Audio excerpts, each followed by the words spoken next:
necessarily true that the only possible options for the number of gumballs in the jar is either odd or it's even, right? No. So you think that there's another possibility between odd and even? I am saying no to your analogy. Right. So listen, if I come up to you and there's a gumball jar with a bunch of gumballs, and I say it's necessary that there's an even amount of gumballs, and you say, well, maybe it's not necessary that there's an even amount of gumballs. You're disagreeing with my proposition that automatically puts you in a category where you have to disagree with it, making your opposition to it necessarily. No, that is incorrect. So I came up. No, it's not. Okay, let me correct something that you said. You said that if you negate the proposition of necessity, then you accept the necessity of the negation. This is actually not true. If you look at how modal logic operators work, the negation of necessary P is possibly not P. So when you negate the proposition that something is necessary, you're not necessarily accepting that its negation is necessary. You're just accepting wrong. Negation is possible. This is like basic modal logic. So if I say something is the reason why everything exists and it's necessary that way in all possible worlds, that this thing exists, and you say, well, maybe not in all possible worlds, well, maybe not even in this one, you're necessarily disagreeing with my necessary prerequisite for all conditions. So E equals MC squared. This is not how it works. You're confusing. So like E equals MC squared, like that's something that if that is necessarily true, then yeah, that would be necessarily true. But like, would a person who's just looking at the equation energy equals the mass times the speed of light squared, would they understand that it necessarily follows? And so if they say that I don't see how you justified it, are they necessarily saying that it's necessarily false? No, if someone is necessarily saying that something is false and something has been proposed to be necessarily true, they're disagreeing with your proposition, making it a complete opposite.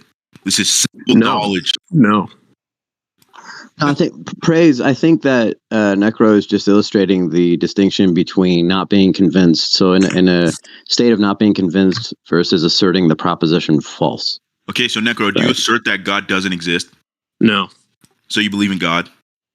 No. I mean, you're confused just because you're not. It's a yes or no question. If you're not convinced, yes or no question. If you're not convinced, but true and false is not actually. If you're not convinced if you're not convinced that a defendant is guilty, are you necessarily saying that they are innocent in that they could not have committed the crime?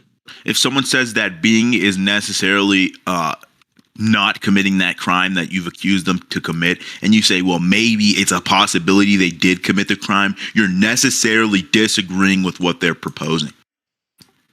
You're not understanding. Yeah, I am. So again, with respect to this is basic logic, dude. False. So do you agree that God exists? No, dude. So you think that God doesn't exist? No, and okay, I'm just wait. It seems like you're in cognitive dissonance right now. Praise God. Okay. Do you agree that we don't believe God exists? What are you asking if I don't believe that? Do you agree that we don't believe God exists? No, I believe that you're asserting God not to exist. You believe we assert God not to exist. So if I tell you that there is a demon, right, who plays with your mind, okay. do you assert that such a demon exists? That demon do you assert that this being is necessarily existent? I am asking you, do you assert? So praise God. Let me ask you this question. So you guys are not adding the word necessary prerequisite. No, you're going to answer my question. Praise God. Do you believe what I'm saying? Do you believe in God? Do you believe what I'm saying? Or are you going to answer the question? Well, my question will answer the question. I'll answer your question after you answer my question. Do you believe in God? Praise had asked this you're not going to answer the question, dude. I'm going to mute you. Do you believe in God? Dude, you have one more chance to answer my question. Okay, so if you don't believe in... What the heck? I mean, if he's not going to be honest, then... With respect to binary claims like the God claim, right? Yeah. I mean, he's false, essentially not saying necessarily a dichotomous pair. So he's wrong about that. And it's really weird that like the gumball analogy was so hard to answer, Praise. I don't know why you couldn't just answer that. Yeah. It's kind of I mean, intellectually this is dishonest. really just the, like, you calling me a liar just because you don't believe me. Like,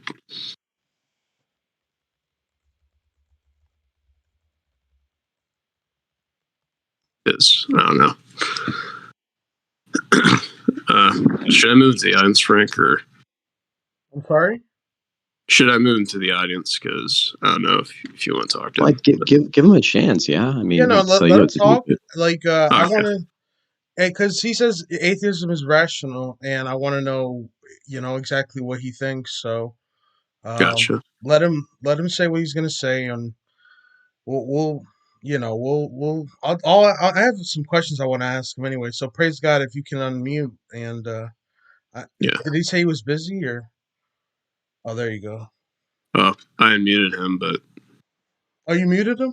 Don't mute him, I dude. I unmuted him. Oh, you like- unmuted him. Okay. Yeah, I don't know why he went to the audience. So Praise God, you there? Of course I'm here, dude. Okay. So anyway, I was going to ask you, in order to become a Christian, don't you have to reason into becoming a Christian? Like, isn't that a reasoning process before you like accept Christianity? Well, to even begin to reason, God already exists, the Christian God. To gain intelligibility, you need the Christian God. Why is that? Because without the Christian God in your worldview, intelligibility crushes. It crumbles. It falls apart. Matt, I just asked you, why is the proposition P true? Your answer is, well, not P is true. That's not what I said.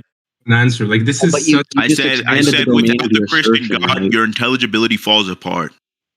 Because can you demonstrate that to be the Why? case? Like, can Right? you give us Sure. an argument? Who's the atheist that wants to be questioned? Can you made an assertion? Can you give Wait, an argument? I want to understand something. I'll just Why do you demonstrate it have right to- now. please do Why it. do you question people to give an argument? Okay, so Vort, are you an atheist? I Dude, refuse to be... Are you going to give the argument, I- or are you just going to continue to Dude, whine? it's the best way to convey your argument by questioning No, people. it is the worst way possible to convey your argument. No, dude, that's the easiest way. Yeah, it's in the easiest way for a person who doesn't have an argument, because then you can... use Okay, your- so the debate is atheism irrational? So I urge you to stop straying from topic. Yeah. I mean, You I still suppose made a you're making a positive positive claim, though, claim. right? Yeah. Okay, You so made a you positive believe claim. atheism to be rational? Darth Jockin. Do you believe atheism to be rational? Did you do that? I Nirvana? believe atheism to be rational. Do you believe atheism to be rational, dude? You're outclassed here. Fuck off. Can you answer my question? Are we talking to me still or to somebody else? Do you believe atheism is rational? Yes. Yeah, Why? atheism can't be rational. It depends From on my which irrational nuanced from claim my under the perspective. broader umbrella of atheism, because atheism isn't necessarily an assertion and thus doesn't require a justification, right? Okay, so you're saying that you need no justification for your belief? Unless I would, for example, assert that there is no God. Like, so if I affirm a positive claim, if I don't affirm a positive claim, then I have no burden of proof. If you assert, however, that atheism is false, then the entailment is that God is true. So I would like to know how you know that. So you're telling me that you saying something is rational is not a positive claim? No. So is me saying something is a rational positive claim?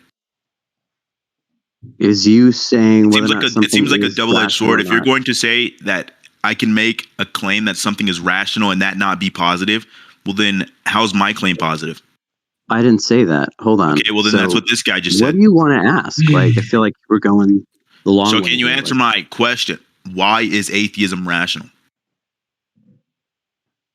Why There's is it no rational? reason to believe that God is true. Now we're back to square one. So remember when I asked you, it depends on which understanding or nuance of the broader definition that you're operating under. Because Okay, so what is your definition? It's your belief. No, it's not a positive belief, right? It's more absence like a of rejection belief in claims of theism. Okay, so what is atheism defined to you then? I just defined it for you that it's absence of belief in the claims of theism. Well, every atheist doesn't believe in the same definition of atheism, clearly. So I'm asking this guy. Okay, well, you guys I can look up in the what fucking dictionary that definition- shows that I'm right. Well, my definition of atheism that I have up right here. And I'll put the dictionary. To Yeah, show your you. definition of atheism your made up is esoteric well, definition that you really, really like, that you think is See, really. there's tons of different definitions of atheism, dude. And there's tons of different definitions for theism. Can we use There's one? really only two. I mean, I don't I think asked two you a is a simple ton, is it? question to Harlequin, and 5 people interrupted him before he could get his answer. Cry harder. Let's see Well, how to be long. fair, I interrupted. See, a lot why of are you so people. angry, Like, dude? well, asking the same question. Oh, I'm not angry. Right. That would mean I have to. Well, care then about stop over talking people, okay? it. Stop talking. Okay. Oh my Harlequin, god, can you Nirvana, like you have to do an impression of this guy. Nirvana, it seems like you're angry because of It just seems your like sin, you're angry. dude. You got to calm down. I'm just saying, dude, calm down, bro.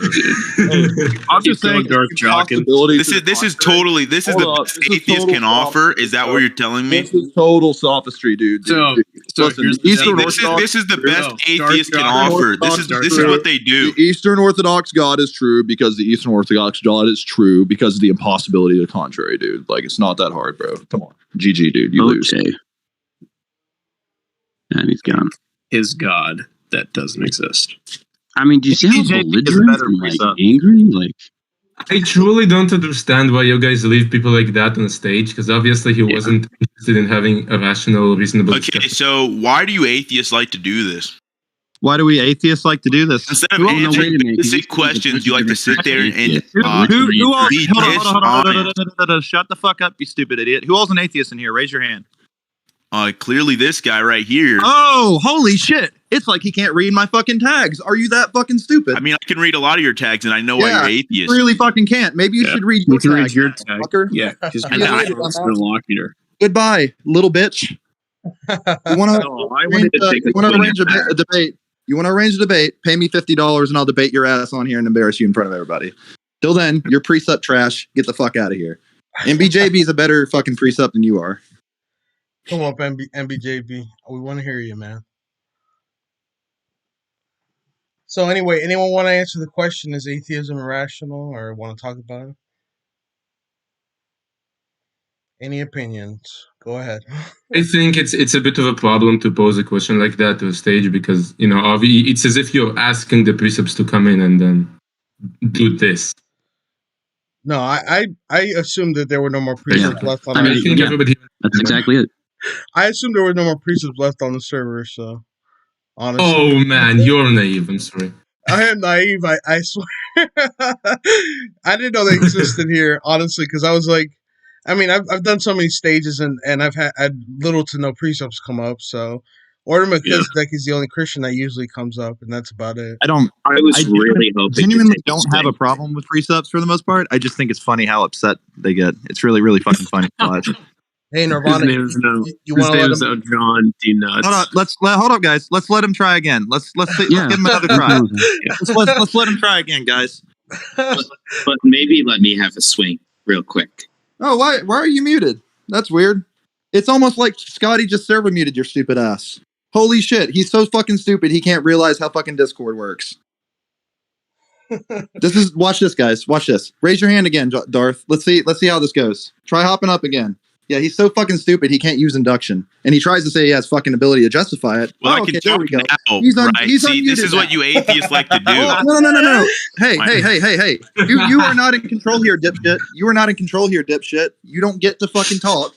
You get to listen to me because I run this fucking stage right now with Frank and everybody else up here that has the little badge, because they're actually worth the shit to listen to. So I'm going to give you another chance here. Present your argument. God exists. Why?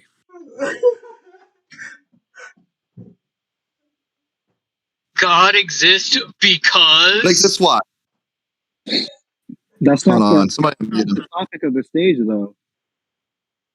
Yeah, No, he's but not. we're gonna let him. God See, exists. Why? this is what they like to do. No. Shut the fuck up. I'm gonna ban your ass next time you don't give me an answer. I'm gonna ban your ass next time you don't give me an answer. God exists. Why? All right, I God had that exists, guy why? muted. I already messaged him that I had him muted before I came up on the stage. But listen, Okay. God exists. atheist- Why? does any atheist want to actually have a Complain conversation? about the situation as opposed to justifying your fucking claim.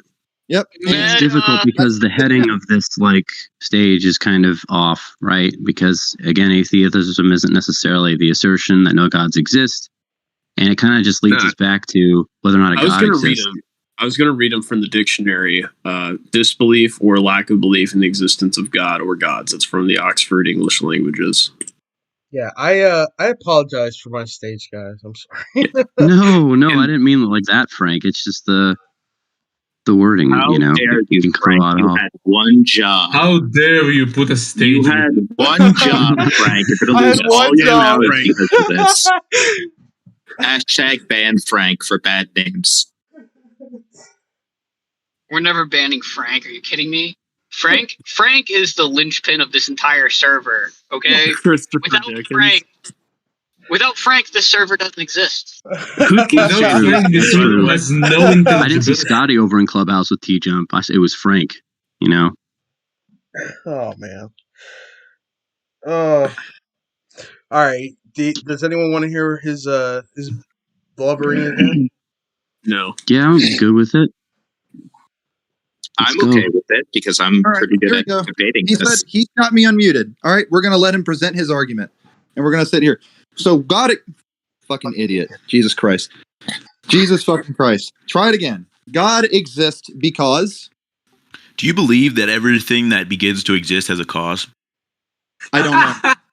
This guy is a fucking idiot. You do realize the PSR entails. Hold up. You do realize the PSR entails necessitarianism, right? So, can you answer my yes or no question? I told you I don't believe know. anything begins So to do you exist. know- Yeah, we don't. I don't believe anything begins to exist. Okay, so did you begin to exist? No. Composition. So the universe was. So are you implying that the universe is eternal? No. It could be. So if nothing begins to exist, that means whatever began to exist first must have not have begun to exist, making it eternal. That's not. No, I just rejected that, dumbass. I rejected. Okay, so what do you mean nothing begins to exist? No, we said we don't believe anything begin to exist. That's So does different. that imply everything Nirvana? No, because that would be You a were composition fucking- fallacy. What part of anything says everything? Okay, so are you saying anything doesn't begin to exist? What is anything? Holy shit! Can you answer my basic question, or do you not understand it? Your question is based on Your question's flawed. that's not what Nirvana I'm said. asking you, what does anything mean? anything that I'm. That exists, right? Can you answer Things my that basic exist. question, Nirvana? Anything within the set. So you're saying nothing in the set started the set? That's what you say. You That's what believe you in a God fucking who can said. create things out of nothing. So you're saying that the universe is not eternal, but somehow there's no first cause. No, dumb shit, dipshit. I just told you I reject the PSR, dumbass. So you reject that the universe had a cause, yes? I reject. Do you even know if to you're making a identify what that contingency would be. argument versus something else? Nirvana, can you answer my yes or no question? So I just explained it to you, dipshit. I said I reject the idea of being able to identify what that would be. Okay, so do you believe that time, space, and matter came into existence at the Big Bang? I don't know. You don't know. No. Do you know? So do you want me to explain to you why time, space, and matter came into He existence? knows at the because Big he believes Bang? in magic.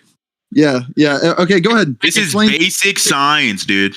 Dude, no, you believe in Oh magic. my not God. No. This is wrong. Everybody pause. Everybody pause. Let him make his case. So if you're saying time, space, and matter didn't come into existence during the Big Bang. I didn't say that, dipshit. I didn't say that. You're straw manning me already. Okay, well, then answer my yes or no questions, and maybe It's that not a won't yes or no happen. question, dumbass. I'm It's not asking a yes you or no basic answer. questions. Hey, I know I'm not a mod, but can you guys keep from being disrespectful towards each other? I'm not being. I haven't said anything disrespectful to this guy. He's the one criticizing me. Hold up. These I'm- gay I'm- atheists like to Hey. do this a lot. Let me ask you this. Yeah, Let me problem ask you this, is, Chris. hey, Do you know that solipsism is true? Do I know that Solipsism is true? Do you know if it's true or not? I know that it's not true How do you know that solipsism is not true? because I know that God exists. How do you know that? That doesn't even refute solipsism, dipshit. Yes, it does. Yes, it does. Presups even concede all the time that hard solipsism. Well, I'm not your average presup, and you're clearly not the average atheist because you're freaking out. Average presups are smarter than you. Average atheists are not as mean as you. Okay. They're give more a damn. submissive than you. So what's going on? Be less stupid, and I'll be less mean. Okay. Identify something about existence. First off, so can you answer my yes or no question? Identify what that would mean. Can you answer my yes or no question? It's not a yes or no question because I even told you just now. I reject the PSR. So the universe doesn't have a first existence or a first cause, or are you saying the universe is eternal? Can you answer my basic question? I told you I have no answer because I have no means of another loss for the atheist. That's also just not a true dichotomy. It's not a true dichotomy. Listen, so you can't answer my basic questions. It's hard to realize. You have no idea how the universe even came into existence. You don't know if the universe is eternal, right? The second law of thermodynamics will tell us it's not eternal. So why should I hold up? You do realize? Hold up. All right. So let me ask you this, right? How do you know that hard solipsism isn't true? How do you know that God isn't part of the simulation you're experiencing right now? Because he necessary is the prerequisite. So if there was a simulation, he would be in cause of that simulation. That doesn't even follow. How would you have the knowledge to access that? The Bible. That's so book of the wow. Holy shit! You're using something from the simulation to prove something from the outside of the simulation. So fairy tales justifies it. I got rid of them, guys. No. Let dipshit back up. This is funny. Nevada, let me ask you one more time. But you gay atheists like to jump on one guy. I'm not gay like you. Okay? So you can stop. No, you're just a fucking. Hold up, guys. You manhandle me. I don't like your kind. So stay away from me, okay? Listen, answer my basic question. Answer my basic question, okay? And we can move on. Hey, retard. Hold up a second. Hold on, retard. Can you answer my basic question, gay atheist? Retard. I know it's really... Gay atheist. Can you answer my basic question? Retard. Listen. Gay atheist, why are you refusing to answer my question? He's kill screen. You just read argument really quickly in like formal proposition conclusion. Listen, gay female atheist. I'm talking to gay atheist right now. There's a lot of bro, I really wish that you could make progress here. Gay atheist, can you answer my question? Ask the question again. What's the question? Did the universe begin to exist, or is it eternal? Or do you have another option? Or do you have another option I don't know about? Are you using the standard rendition of everybody shut up. Everybody shut the fuck up. Identify what it means to exist. Is that not your part to do? No, you're the one presenting the term. I didn't use the term. Are you mixing up epistemology and ontology right now? Yes, he's just asking you. You're asking me something about the ontology. You're asking me what existence is when I'm asking you what existence is. No, yes, I don't know what it means to exist. You don't know what it means to exist? Hold up. You really want to respond. Listen. I'm trying to present an issue that you have. Can you answer my yes or no question? I'm trying to help you here, buddy. I really am. So do you know? Your question was not a yes or no question. Your question to my things. Yes or no was that you don't know. Yes. I don't know what it would mean for something to exist. Okay, so do you know what knowledge is? Provide a definition of knowledge. Can you give me your definition of knowledge? I don't make an affirmation claim of having knowledge. So you don't have knowledge? I'm an epistemological nihilist, dumbass. Oh, so you have no reason to believe anything you believe, yes? So, Christopher. So your atheism is not based on anything rational. See, these atheists get contradicted. So, Christopher, once again. You're not listening. You're not listening. Epistemological nihilist. Can I tell Christopher something? Yeah, we can move on. I just destroyed this guy's atheism. We can move on. Hold up. So, no, Christopher, I know God doesn't exist. Cthulhu revealed it to me. He's never wrong. Therefore, your God doesn't exist. Atheism is true. You've just been debunked. Can you lay that out in premises? Yeah, because Cthulhu is the prerequisite of all knowledge. Anything that deviates away from that knowledge is no longer representing Cthulhu. And since Cthulhu is the prerequisite of all knowledge, if you do not have Cthulhu as your God, you do not have a justification for knowledge. Okay, so what's the justification for Cthulhu being the prerequisite? Can you give me that? The justification for Cthulhu is guys. Okay. All other worldviews are contradictory at a paradigm level. Okay, so your premise one is all other worldviews besides Cthulhu are contradictory? At a paradigm level, yeah. and it's the impossibility. What's your second premise? Hold up, it's an impossibility to the contrary that it is not that case. Okay, so because without Cthulhu, hold up, without Cthulhu, you no longer have the means to justify certain transcendental categories. You no longer have a means to justify induction, deduction, any sort of other tool that you have to use, especially the laws of logic. Your premise one is all other worlds in contradiction with Cthulhu are wrong.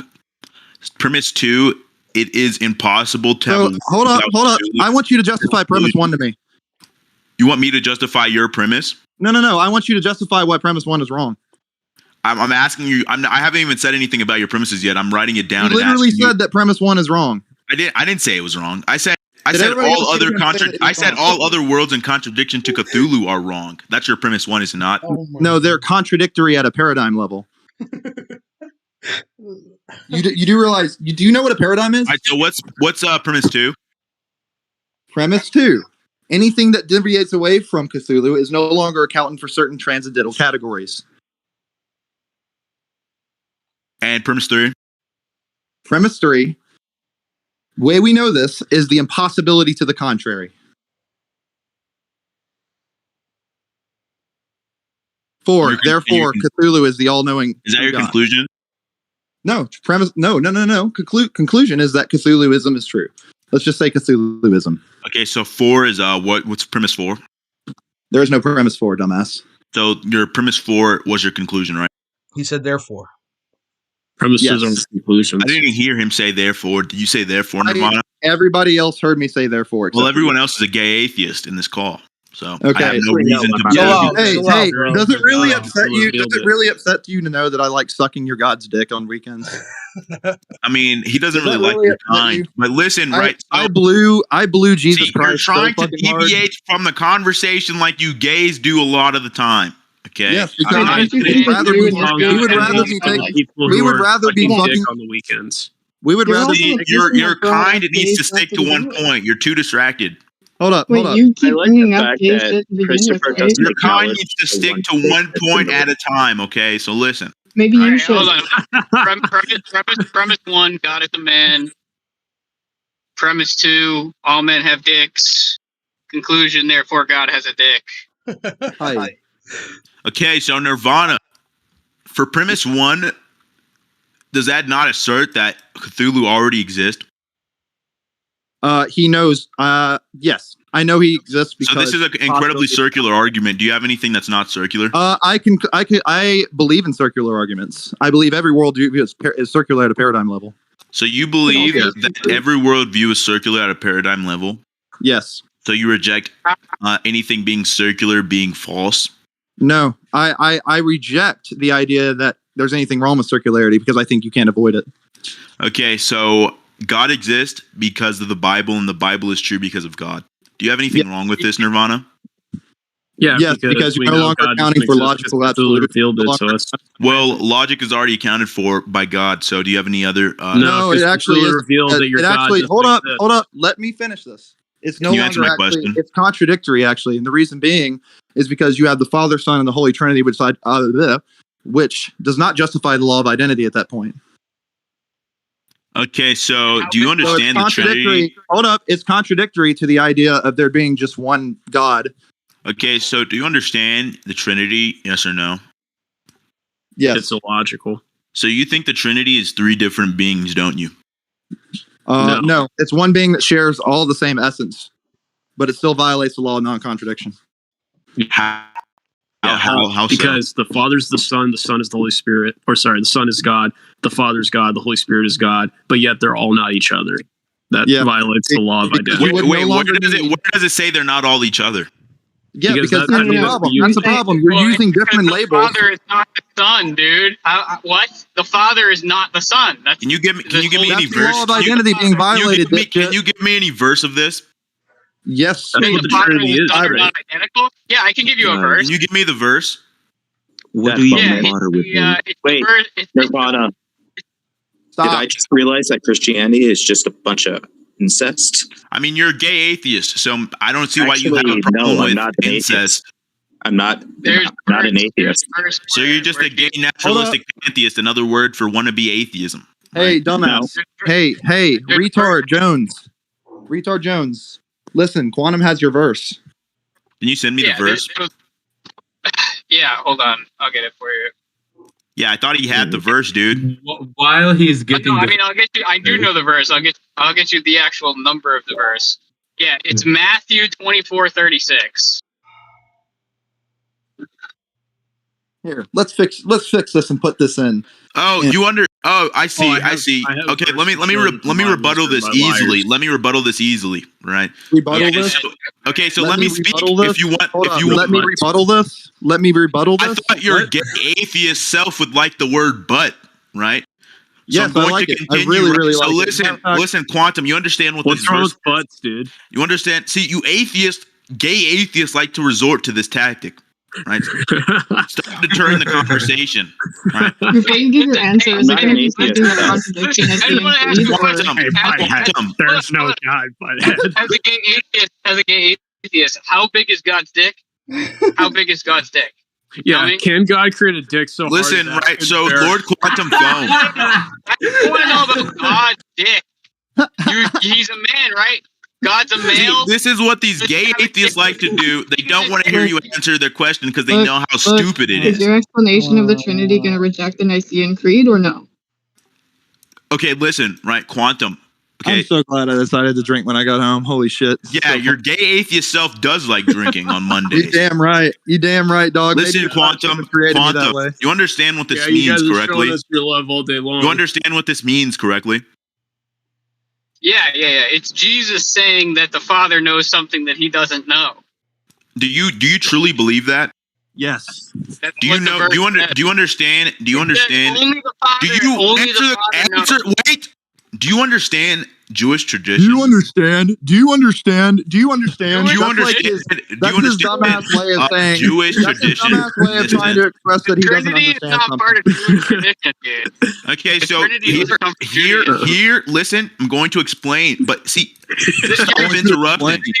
I'm going to explain. See, your gay atheist friends don't want me to explain the truth. Right? Dude, you're gonna die one day. You know that, right? You know you're gonna die. Going to heaven, unlike you. Okay, no, so listen, right? You're gonna also experience nothing, just like everybody else. Your gay atheist will not comprehend what's going to happen when you die. You can't. You don't understand it. Listen, but you understand. Stop deterring the conversation, guys. I bet you fucking fully understand what'll happen when you die. Do you understand Jewish tradition? Hey. Everyone be quiet. All right. Alex, go ahead. Thank you. Chris, let me ask you a few questions. Dude, why? Dude, you guys are bombarding me with questions. I'm going to answer his question about how Matthew. He has to make sure. He has to make sure. 24:36 is not contradiction. He has to make sure he doesn't get anally raped because he's scared of his. He's so scared of gay people. This is what you gay people like to do, and then wonder why you're going to go to hell. You're gonna die, dude. You're just really terrified. So let's stick to one topic at a time. Let's stick to one topic at a time. You're really scared that you're gonna die. Ask you a few questions, I'm very sympathetic to the fact that you. Dude, let's stick to one topic at a time. Convince yourself that there's something else out there. So listen. That's perfectly fine with me and all, and I'm totally sympathetic to it. But Nirvana, you're gonna die a dumbass. You're gonna die a worthless piece of Calm shit, down. and you're gonna die with not even Christian siding You're with you a half the time drunkard because bastard. Precept is You're a trash. drunkard and a Because bastard. Okay, literally so calm down. Every philosopher in the goddamn field knows Precept is trash, and they none of them agree with you. So literally, even Christians hate your. Can we get this drunk bastard off the stage? How does it feel to be literally the most lonely philosopher Can we on the fucking get planet? this drunk bastard off my stage? How does it feel to be the most lonely philosopher on the planet? I just want to say something. Wait a moment. Wait 1 moment. How does it feel to be absolutely fucking lonely as shit because nobody else agrees with your ass in the philosophical community and they all think you're fucking stupid to where theists know that what the problem is with Precept because all it does is just sort of a bunch of bullshit. Literally. It's literal bullshit. He left. Anyways. So where'd it go? Nirvana, he's gone. Where'd dumbass, where'd fucking dipshit go? I was going to read it. Nirvana, let me ask him a few questions, please. I got this. I really want to try something real quick. I think he left. Poor fucking baby. Poor fucking baby. Okay, I'm going to be honest here. I'm going to take a wild guess because I joined the stage like right after the shouting match started. I I'm going to take a wild guess. Say, was he a Mormon? No, No, because I've met 4 Mormon fundamentalists in my life, and keep in mind I'm Jewish. I met 4 Mormon fundamentalists, and I've heard from all of them, "You gay Jew, you're going to go to hell." Yeah, I don't know what his fucking deal is. He's a best argument against religion. Against honestly, fuck that guy Nirvana. Like, no, look, I'm not even gay. Now, do I take offense when people call me gay? No, honestly, I don't take offense to it. Am I gay? No. Am I an atheist? Yeah. So it's like, it is like obviously intended to be an insult towards certain people. I had a question, guys. Yeah, you guys are all ex-Christians, I could say, or like you guys. Yeah, pretty much. I'm not. How does the Trinity actually violate the law of identity? It doesn't really say P is not P. It's just like. I'm going to tell you. Well, it's because Jesus is not the Father, and the Father is not Jesus, and the Father is not the Holy Spirit, and the Holy Spirit is not Jesus. These are where it violates. But they're all God. I have to say that more accurately, it violates something more specific. It violates the transitive property of identity, which is if X is Y and Z, then X is Z. So, essentially, they're not even transitive. No, Vortigern. Talking over each other. It's not transitive identity, because if you don't even need all 3 of them to demonstrate this, it's Leibnizian identity that is No. I mean, just like it. I think that explicitly just validates the transitive part. So it's kind of like saying with the Trinity, it's pretty much like saying that A equals D, B equals D, and C equals D, but A, B, and C are not the same. That's kind of like what they're saying. Well, no. What? Okay, so listen. Transitivity explicitly involves like 3 different like terms. You don't need all. Oh, he wants 3 back up. I mean, he's back. I think we should let him back up because I don't think he knows anything about Jewish tradition either. I can say this as a fairly religious Jew. You here to fucking explain to me? You here to explain to me why you left? Are you a Jesus believing Jew? No, I am not one of those. I'm not a weirdo. Okay, so you understand Jewish tradition where the father is the one that is relocating and announcing certain traditions. Yes, I fall under the. And you understand that Jesus in his human flesh was still the Son of God. Dude, this guy is a waste of fucking time. This guy is a fucking waste. I say unmute him. Let him have his voice. Give him the freedom of speech, and let him explain his point civilly. I just want to put this out there. You don't need to involve transitivity relations because you only need 2 of them to make the point that they don't equal each other. Okay, just to also say there is a specific area of Judaism called, and it is actually they're Jesus believing Jews, and they're called Messianic Jews, the true Jews, right? But listen, no, they're not actually. Okay, so listen, guys. All right, everyone, one at a time, please. Can we just like? I don't know, dude. If anyone wants to have a genuine conversation, I think it will be hard with this gay guy Nirvana in the call. Listen, buddy. Hey, Max, dude, Max. Dude, do you like his dick? The gayest person on the planet could just fucking annihilate you in conversation. You understand that, right? That is who can annihilate me in conversation? Everybody here, I embarrass your ass. I will. Right, and I'm not. This is why atheism is declining, and you guys are killing yourselves by the Okay. I'm just letting you know. Stick to one point, dude. Christopher, I'm just gonna let you know. Just a real statistic. The popularity of atheism in America has increased by 4-fold in the past decade. It is not declining. Yeah, but these atheists are killing themselves. These atheists are killing themselves at incredibly high rates. Right. So let me take this guy for a minute. Let me just me and this guy. Guys, let Lord Quantum Foam and Godadrill go for a while. Let's hop in the audience. I haven't even had a chance to speak. Go ahead. I do also want to say my perspective. This is sad. I do want to say my perspective because I have a very interesting point of view on things because I believe in a lot of Jewish traditions. Max, go ahead, and then they can get into it. Okay, so let me God is real. Do this. What? Okay. Let's all hop in the audience. Let's let them go at it. All right, yeah, let's do that. So, That's fine. yeah, what was it? Matthew 24:36. You have something to say about that?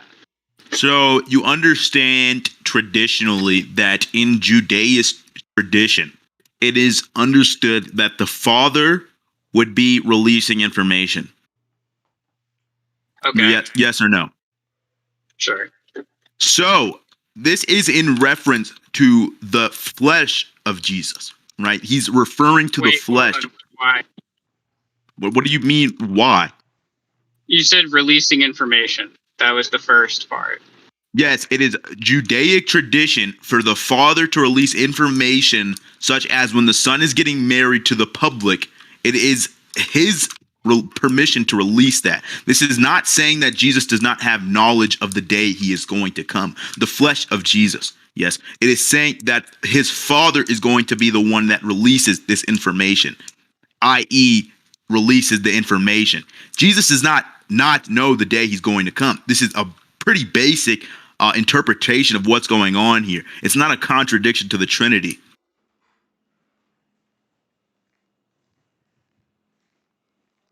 Okay, so let's just read the verse that we're talking about. Doesn't matter. It's just you have to understand basic Judaic context when you're coming into the verse.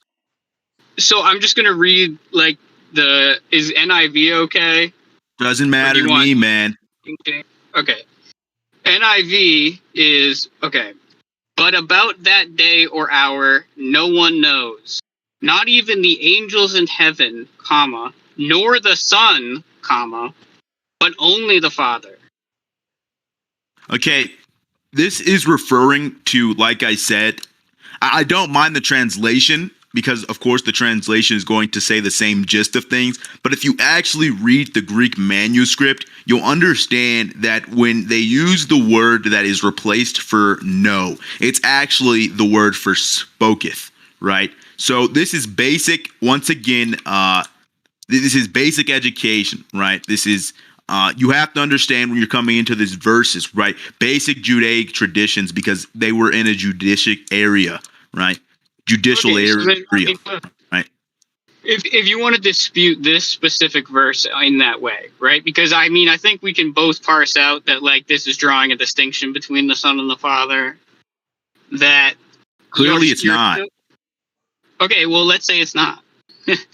So did the Father die? Did the Father die on the cross? Did the Father die on the cross? Yeah. Is that your question? Okay, yeah. So the difference between the Son of Man on the cross was that was the flesh of Jesus Christ, right? There's no way that God could have died on that cross because he's God. He couldn't die, right? There's the difference between the flesh, the man of Christ, and his holiness, right? There's a huge difference. Okay. Well, look, all I want to understand is that are there any contexts in which you understand that the Son is different from the Father? The Son is only the Son in reference to Jesus Christ is only different by his manliness when he was here on earth. There's no difference between the Son, the Father, and the Holy Spirit. They're all one essence. Okay, but then why do you differentiate between them? Why do we differentiate between the triune and the non-triune? Why do you even say that there is a Trinity at all if each one of these things is all just one being? That's just the way God chose to reveal himself. No, but I mean, obviously there unless you're asking me for the logical reason for why God gave us this knowledge of him being, i.e. to refer to him as the Trinity. Unless you're referring to me as being omnipotent, well, being not, able to. It's not in the Bible. It is in the Bible. No, it's not. Several times when Jesus refers to himself as things such as "I am the light," right? Such as things where, such as things where God in Old Testament said that he is the only one that could be proclaimed as such thing. Jesus comes in and says he's all these things. Listen, like. What do you not understand? You're interpreting Jesus claiming to be God. This is not an interpretation. No, but like there doesn't even need to be any sort of Trinitarian interpretation of that because like Yeah, okay, if he actually is God, then there's just one God. There's only one God. You don't need to make any sort There is one God. Okay, sure, See, then why don't you just seem to not understand the Trinity? Do you think that Christians are polytheist?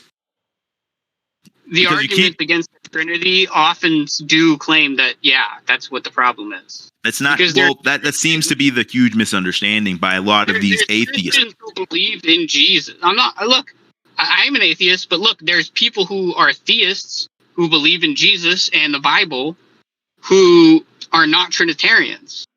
I mean, well, they're wrong, Trinity. Yeah, of course there's a thing, but the Christianity as a main focal point is believing that Jesus died on the sins for our cross and that our God is triune in nature. No, but that's not in the Bible. It is in the Bible. Like you're getting that from somewhere other than the Bible. No, it's not in the Bible. I'm not Catholic, okay? I'm not getting it from I'm not getting it from any other sources. All right. You are though, because if you just if a guy tells you, okay, so you would not think this. Okay, I have a question. If a guy is reading a book, right, and this book says that I am the light and only God can be the light, and then you come in and say, well, I am also the light and I can only be the light. Is that not you saying you're God? Jesus read the Old Testament. Yeah. That's equivalent. Of course he's saying he's God. Of course he's saying he's God. But that doesn't have anything to do with the Trinity. Okay, so let me read this verse really quickly that I'm going to give to you. 1 John 5:7 clearly states, for there are three that testify. Okay, what do you know about the Gospels? Let me ask you this. Do you know which Gospel was written last? No, sure, man. Tell me which Gospel was written last. Yeah, do you know? I mean, you seem to know a lot more about the Bible than me, man. So what what chapter was written last? No, book. It's a book. So there's 4 Gospels. I know what book was written last, right? I know what book was written last. You know which one was first? So what book was written last? John. And this is relevant how? Because if you look at the Gospels in progression from the oldest to the newest, right?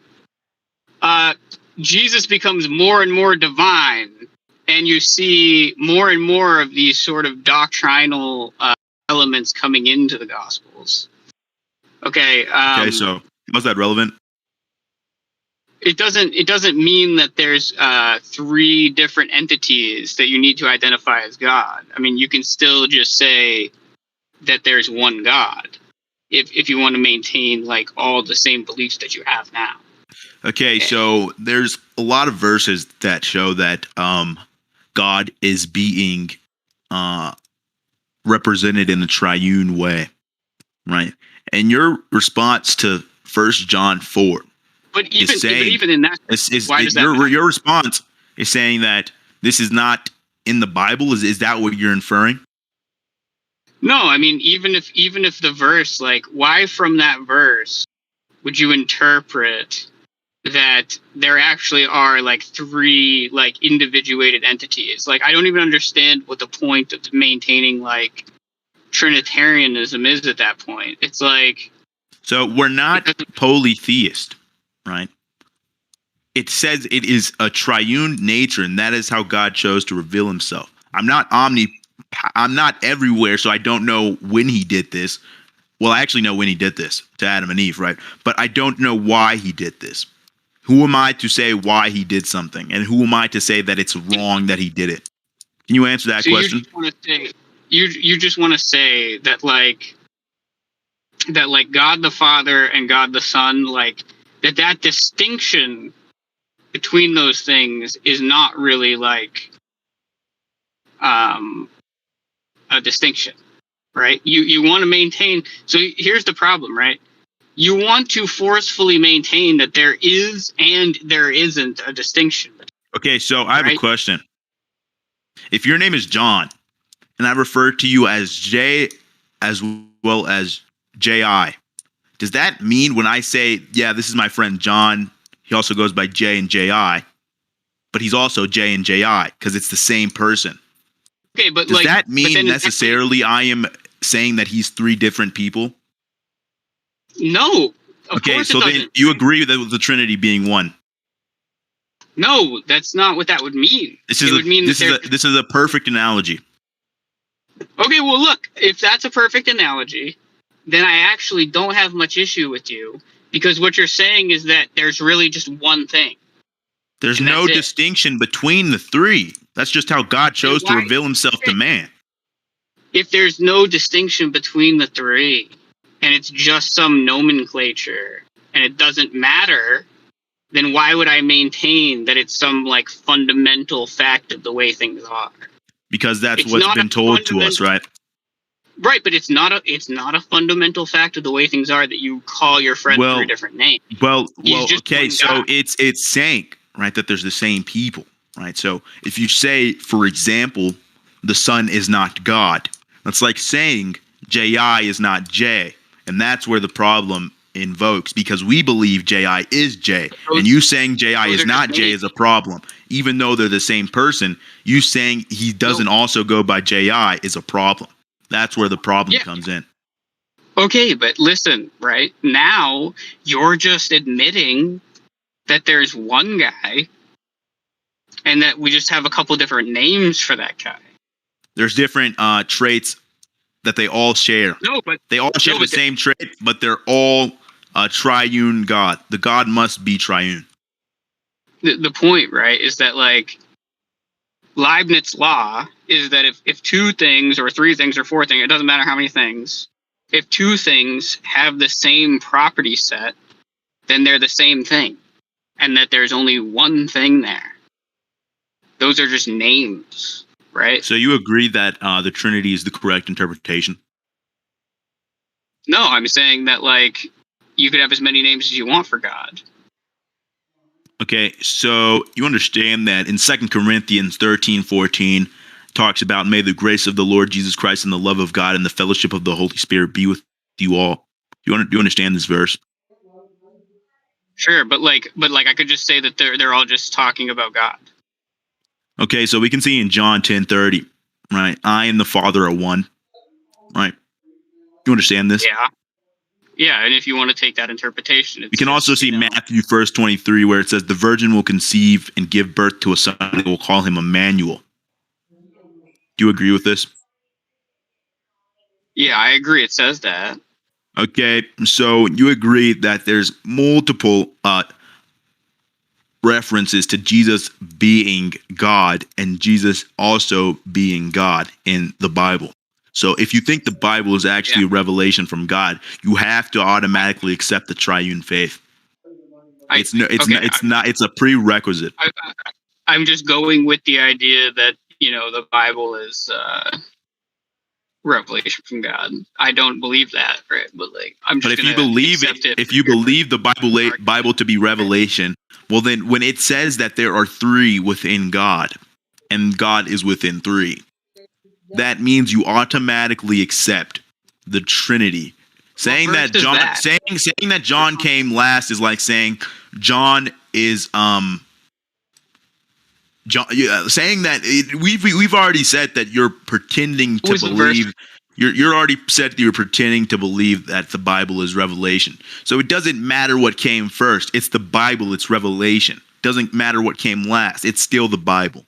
So when John 10:30 says that I and the Father are one, you automatically accept the triune Trinity. You automatically hold the Trinitarian faith to be true. John first. No, but what? Yes. The verse from John that had all three of them in it. What was that? 1 John 5:7. We also have, if I recall, I think it's John 10:30. We also have John 1:14. I'm pretty sure we also have the one where it talks about him proclaiming that a prophecy will happen.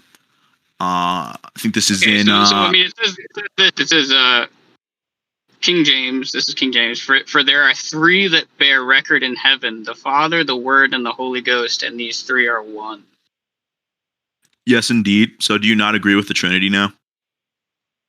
I mean, to be honest with you, like, so you're taking from that verse that they're separate? I don't understand what you believe. No, about that they mean, okay, so it's all about context, right? You have to follow in the truth, right? So here it talks about. I'm interpreting that verse, it's saying they're one. In 1 John 5:7, in 1 John 5:7, using that in correlation with 1 John 10:30. 1 John 10. If I recall, it's John 10:30, right? We can see that it says, "I and the Father are one." Correct. So using this interpretation, it's not even interpretation at this point. It's the beginning of John is like, in the beginning there was the Word, and the Word was with God, and the Word was God, right? If you actually go to when you go to the next verse, you'll see that who are these three witnesses, right? And then we go to 1 John 5:7. We can see, of course, what's going on, right?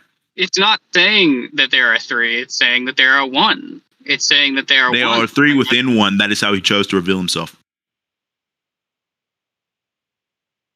Okay, but like, why? Okay, but then they're one. They are one. So who's denying that?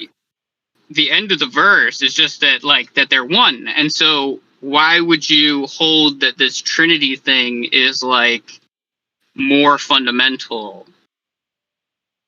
Well, the fundamental aspect is that Jesus is God, right? And he died on the cross for our sins, right? That's the fundamental. Yeah, and the Holy Spirit is God, and that the Father is God, and they're all just God, and that they all just are God, and that's it. Okay, so why do you hold an objection to what's being said in the Bible if you hold it to be the true revelation of Jesus Christ? Well, let's say I'm not holding an objection to it, right? Let's just say I'm just taking it for what it says, and this is what it's saying. It's not saying that, like, you should take it seriously that there are three different, like, aspects of God. It's saying that there's one. Do you believe this to be something that should not be taken serious? The Bible? Yeah, I don't take the Bible seriously now. Okay, so why are you up here arguing? Are you just saying that for sake of argument, you're agreeing that it's revealed? I'm saying that if you take, like, this fundamentalist Trinitarian stance where you're saying that, like, that the three parts of God are, like, more fundamental than just God, then so are you saying, right, that with all of these verses that Jesus said he is God, and these verses about how the Holy Spirit is God, you're saying we cannot come to the conclusion that they are all God and God is one? Yeah, you would just have to say that the Trinity elements are, like, not really as real as God is. There's just God, and, like, God is incarnated as a person, and God's spirit is floating around, and it's all of it is just God. Yes. What do you not understand? Yeah, well then I don't know why you're a Trinitarian then, right? So this verse blatantly says Jesus saying he is God. That means Jesus is God. Sure. And you're saying somehow you should not be Trinitarian. What are you implying here? Well, if you just take, like, so somebody brought up transitivity earlier, and I guess now it's becoming relevant, because if you just say, like, A equals B equals C, you're just saying that, yeah, they do share all the same properties, and that. Well, if I was muted, I'm muted, so I can't give a full defense with pictures depicting what I actually mean. I can't type in the chat. I've seen the triangle thing where it says, like, is God, is God, is God, and then it's like is not around the outside. Exactly, and the verses point to this. But why would you say that? So here's the thing. This is the problem. Why are you saying that Jesus is not the Father? When did we say that? Well, the triangle thing that I just talked about. That's what it says. So the Son is not the Father, but the Father is God. What do you not understand? Yeah, this is where the problem comes in. You should just say what do you not understand? Yeah, okay. Okay, in what way is Jesus not the Father? Because we can see in verses where They were all separately and distinctly oneness, but they were all separate and distinct. We can see in Matthew 3:16 through 17, all three were present and distinct. The Son is baptized, the Father speaks from heaven, and the Holy Spirit in the form of a dove flies down and lands on the Son. We can also see this in Matthew 28:19. Why are you trying to use those verses to say that they're not the same? In some What do you mean? Because they were clearly here, present and distinct. What do you mean? What do you mean, though? What does that mean? Have you read the verse Matthew 3:16 through 17? No, but we just. So you're gonna have to read. You're gonna have to read it, right?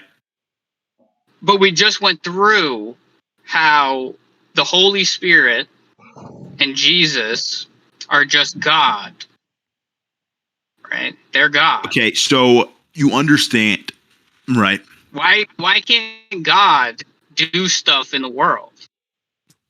Why would he need to? He does do stuff in the world in the Bible. That's the whole point. Why wouldn't he need to? He doesn't. I'm asking you why he can't, because it seems like you're saying that because the events. That's just how he chose to reveal himself. No, but like he does. Okay, he does things in the world in the Bible. That's just how it is.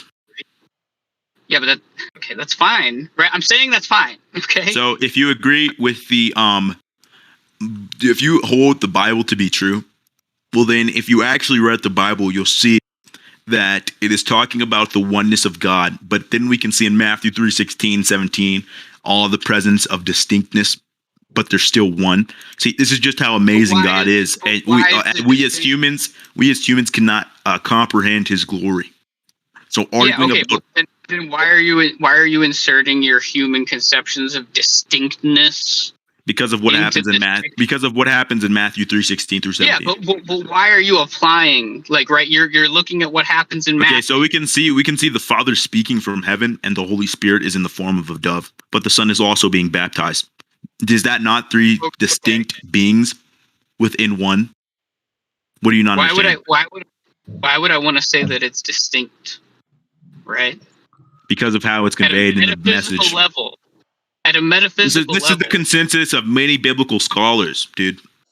What do you not understand? Okay, but many biblical scholars are fucking wrong. Okay, so what do you not understand? Do you have an objection to this? Yeah, I've been giving you the objection to this. Right? The objection seems like not too much of an objection to me. It seems like you're just coping. Earlier, before you brought these specific verses up, right? We were talking about how God and the Father and the Son and the Holy Spirit are all one being, and how there's verses explaining.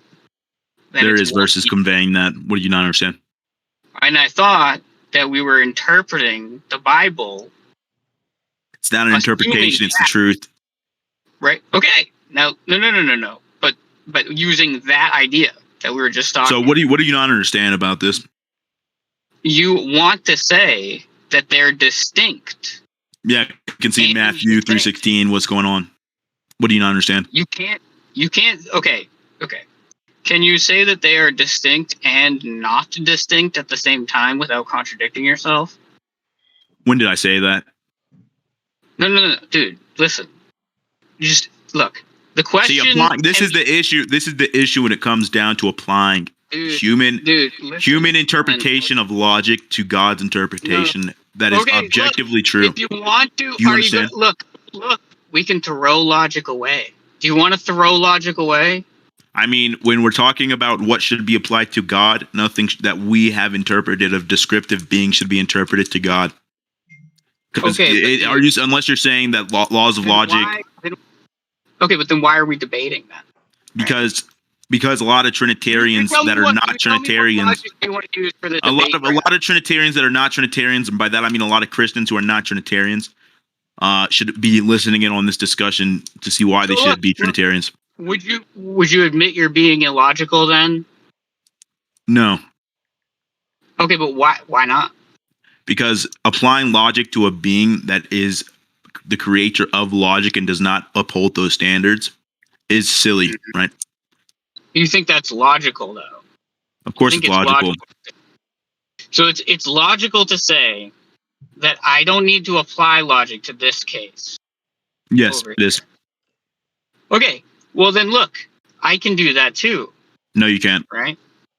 Why not? Why can't I? Can you prove that you can do it?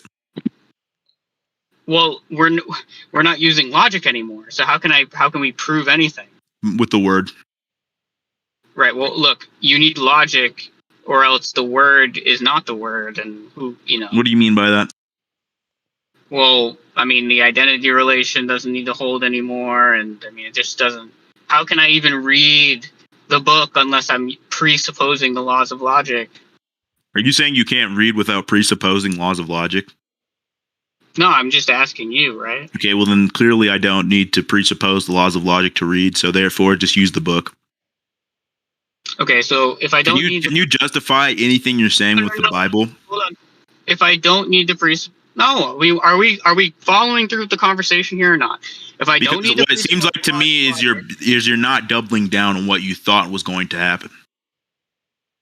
Oh, I haven't been doing that the entire time. Okay, so what happened was you came in here thinking. Wait. I'm just going to say this, right? You came in here thinking that you can disprove the Trinity using the Bible, and I educated you on what happened, and now you're saying you can't use the Bible to prove anything you're saying. The Bible is telling us. The Bible is telling us what's going on, and you're saying you can't tell us what's going on through the Bible. Why should I believe anything you're saying? Well, you're telling me that the Bible's illogical. Right. When did I say that? I don't need to, you said I don't need to use the laws of logic in order to read the Bible. Do you think you need to use the laws of logic to read? Yeah, let's just say I do. Okay, so can you tell me how that logically follows? Yeah, so modus ponens, right? If I want to read, then I need to use the laws of logic. I want to read, therefore I need to use the laws of logic. Well, are you saying that you need to use the laws of logic to read? Yeah, I'm saying. Okay, then it's a completely subjective thing. I don't care about your subjectivity. Wait, what is? You're saying that you need the laws of logic to read doesn't apply to everyone because it's clearly distinctively, and you said in your statement that you, right, therefore I, right, meaning it's completely subjective to you. Meaning I don't care about what's completely subjective to you. It could be I could say that I need the laws of logic to pee. That doesn't mean I necessarily need the laws of logic to pee, dude. Okay, look, so if I don't need the laws of logic to read the Bible, right? That's what you're saying? You don't need the laws of logic to read at all. That's what I'm saying. Oh, okay, cool. Do I need the laws of logic to interpret my experiences? Not necessarily. No? Okay. So can I set up different forms of logic with different laws? Of course you can. Oh, all right, cool. All right, cool. So then, so you believe in God now, correct? Wait, I'm sorry. Did that follow from something I said? Yeah, necessarily. What was it that I said? You even saying the laws of logic exist. You're saying that God exists. Do you understand that, right? Oh, no, I didn't say that. I got you to confirm that I can do interpretations on my own experience without the laws of logic, and I can read without the laws of logic. Exactly. So you agree with me, right? And I got you to just admit that, and then you just changed what I said to... So you agree, yes? You said you changed what I said to the laws of logic exist? So you agree, yes? No, I don't know what you're talking about anymore. So do you not think that we need the laws of logic to read? Personally, no, I don't. Okay, well then we agree. Okay, well that's fine. But do you think that the Trinity is logically coherent within classical logic? Can you define classical logic? Yeah, I can. Do you want me to get you the axioms of classical logic? I can get you first order logic with identity. Just give me a definition. Yeah, I mean, classical logic is an extension of propositional logic and syllogistic logic, where it involves a certain set of axioms, which are going to include modus ponens, let's see, De Morgan's theorem, let's see, classical logic, axioms,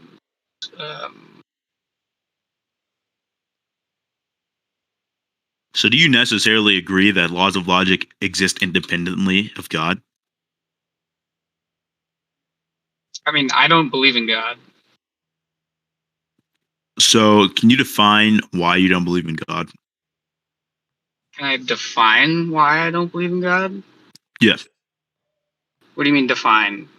Like, define it. I don't believe in God because it it appears to me through my own experiences and my own inductive inferences that God is made up by humans. And why your inductive inferences mean equivalent to existence? Oh, they don't. Well, see, that's so you're talking about me establishing some deductive like proof, which I don't. So you don't think that your reasoning can necessarily equivalent to existence? No. What do you mean? Okay, Why so would it? currently, there's no way for you to prove or disprove God through your own form of logic.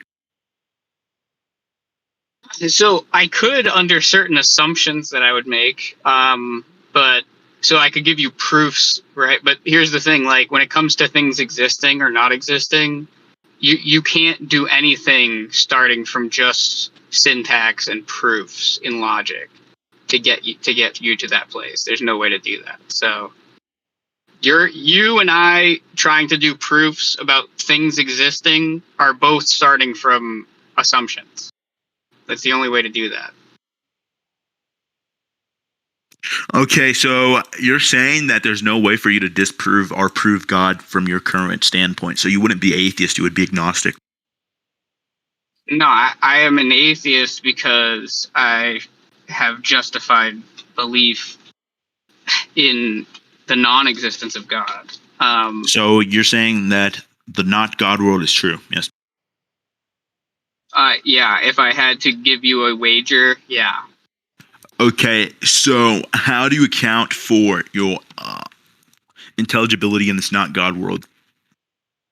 Because your senses clearly cannot be trusted. Well, yeah, I think your senses can be trusted, and one of the reasons you trust your senses is that you don't have anything else.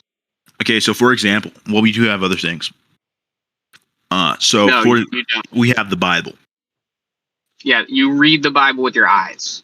No, I hear the Bible sometimes. Okay, well, that's your ears. So. Okay, so do you think that your ears cannot be wrong?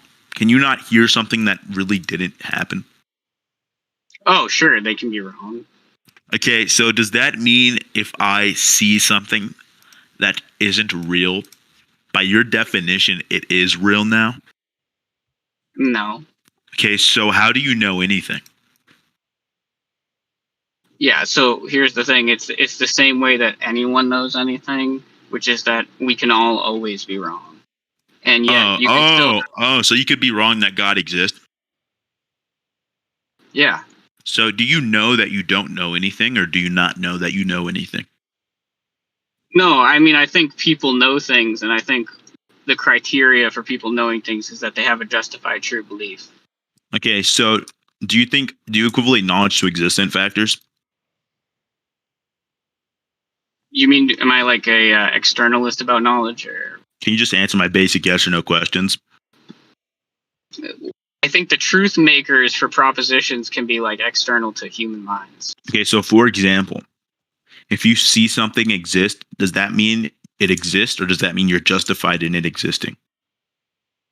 If you see something, it means you have an experiential justification for believing that that doesn't mean it necessarily exists.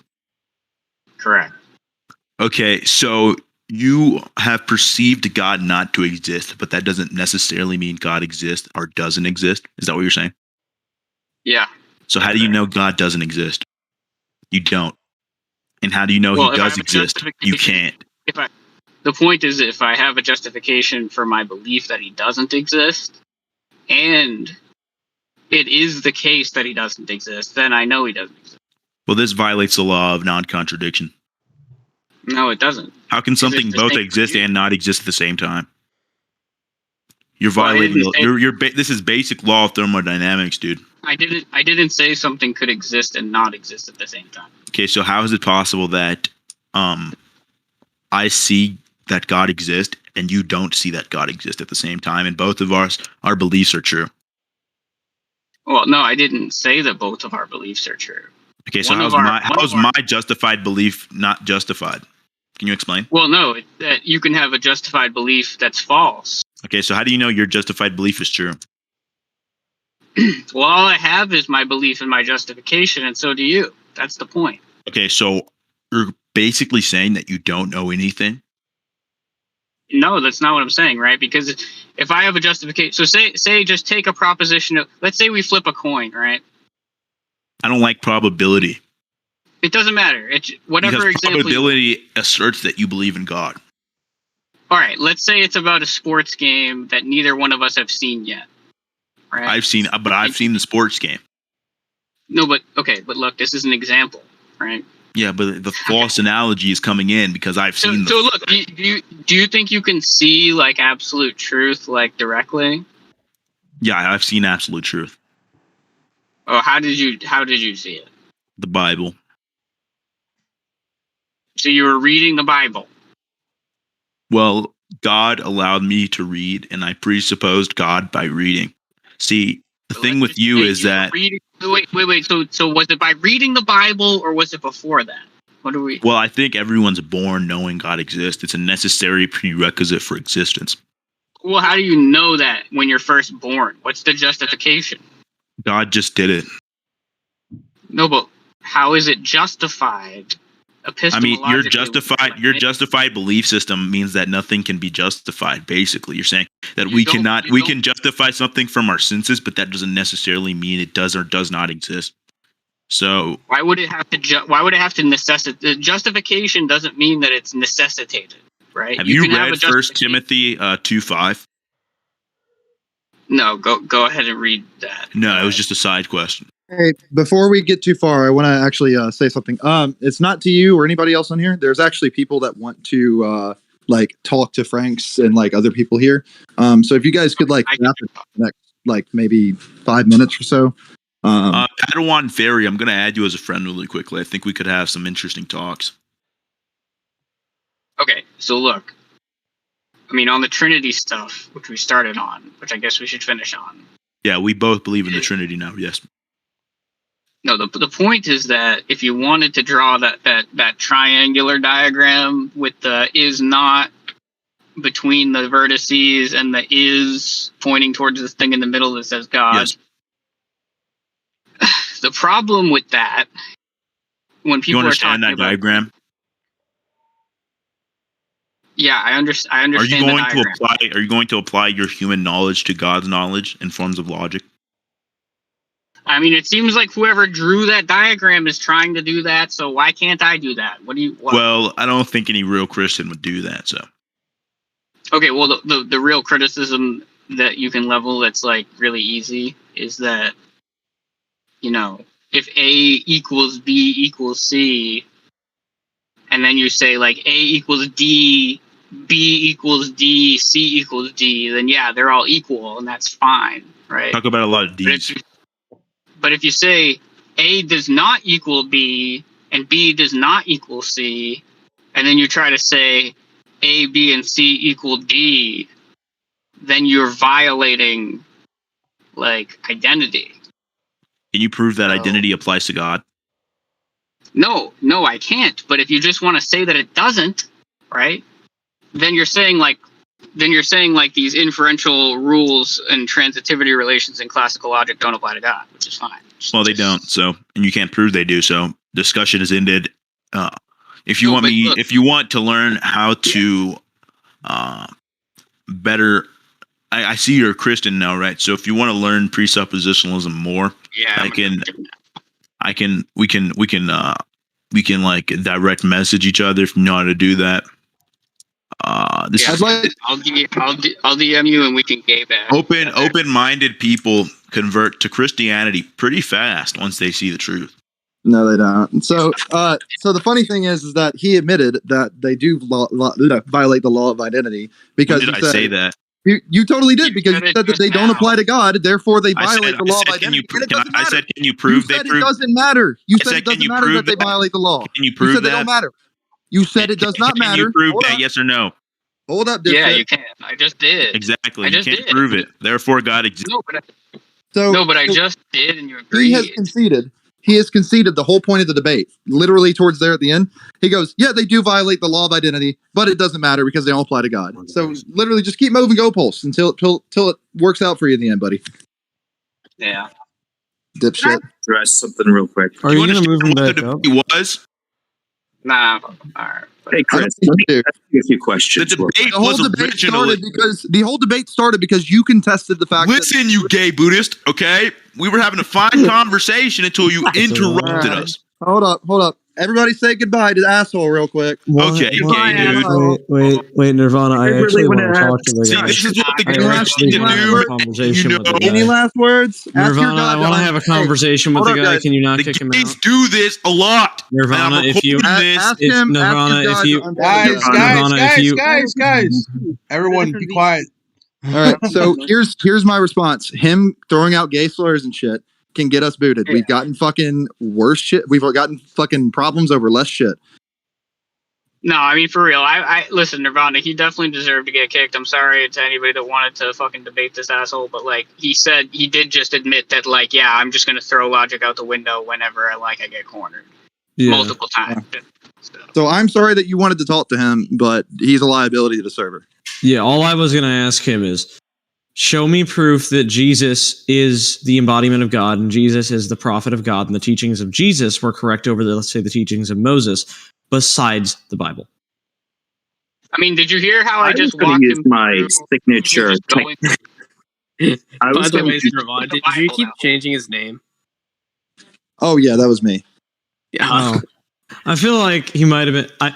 So we just witnessed, everybody, to the 13 people in the audience and the people on the stage, you just witnessed the first Mormon missionary to be deployed to Discord. Along with that, you just witnessed the first Mormon missionary to know what Discord is. It's almost like We just made history. This is really second only to like putting the flag on the moon and winning the Cold War and like winning the Civil War and ending slavery. This is really second only to that. And this is the second coming of Jesus Christ. That guy is the second coming of Jesus Christ. I've seen that guy before Never on seen him PNR, before. so I know. Never seen him before. Concrete? Was that Concrete? Because he sounded like Concrete. No, that wasn't Concrete. That was some guy. I know. He sounded like Napoleon Dynamite. How did you guys think it went? Did I do okay? Like I was trying to fucking. You shat down his. You did your best, man. I don't know how you even like get. You shat down his throat. I recorded it, by the way, Quantum. If you want to see it. Bro, the last I'd like to see it. was so ass. Like, Wait, really? You've gotten censored for less stuff than a guy throwing out like one gay slur?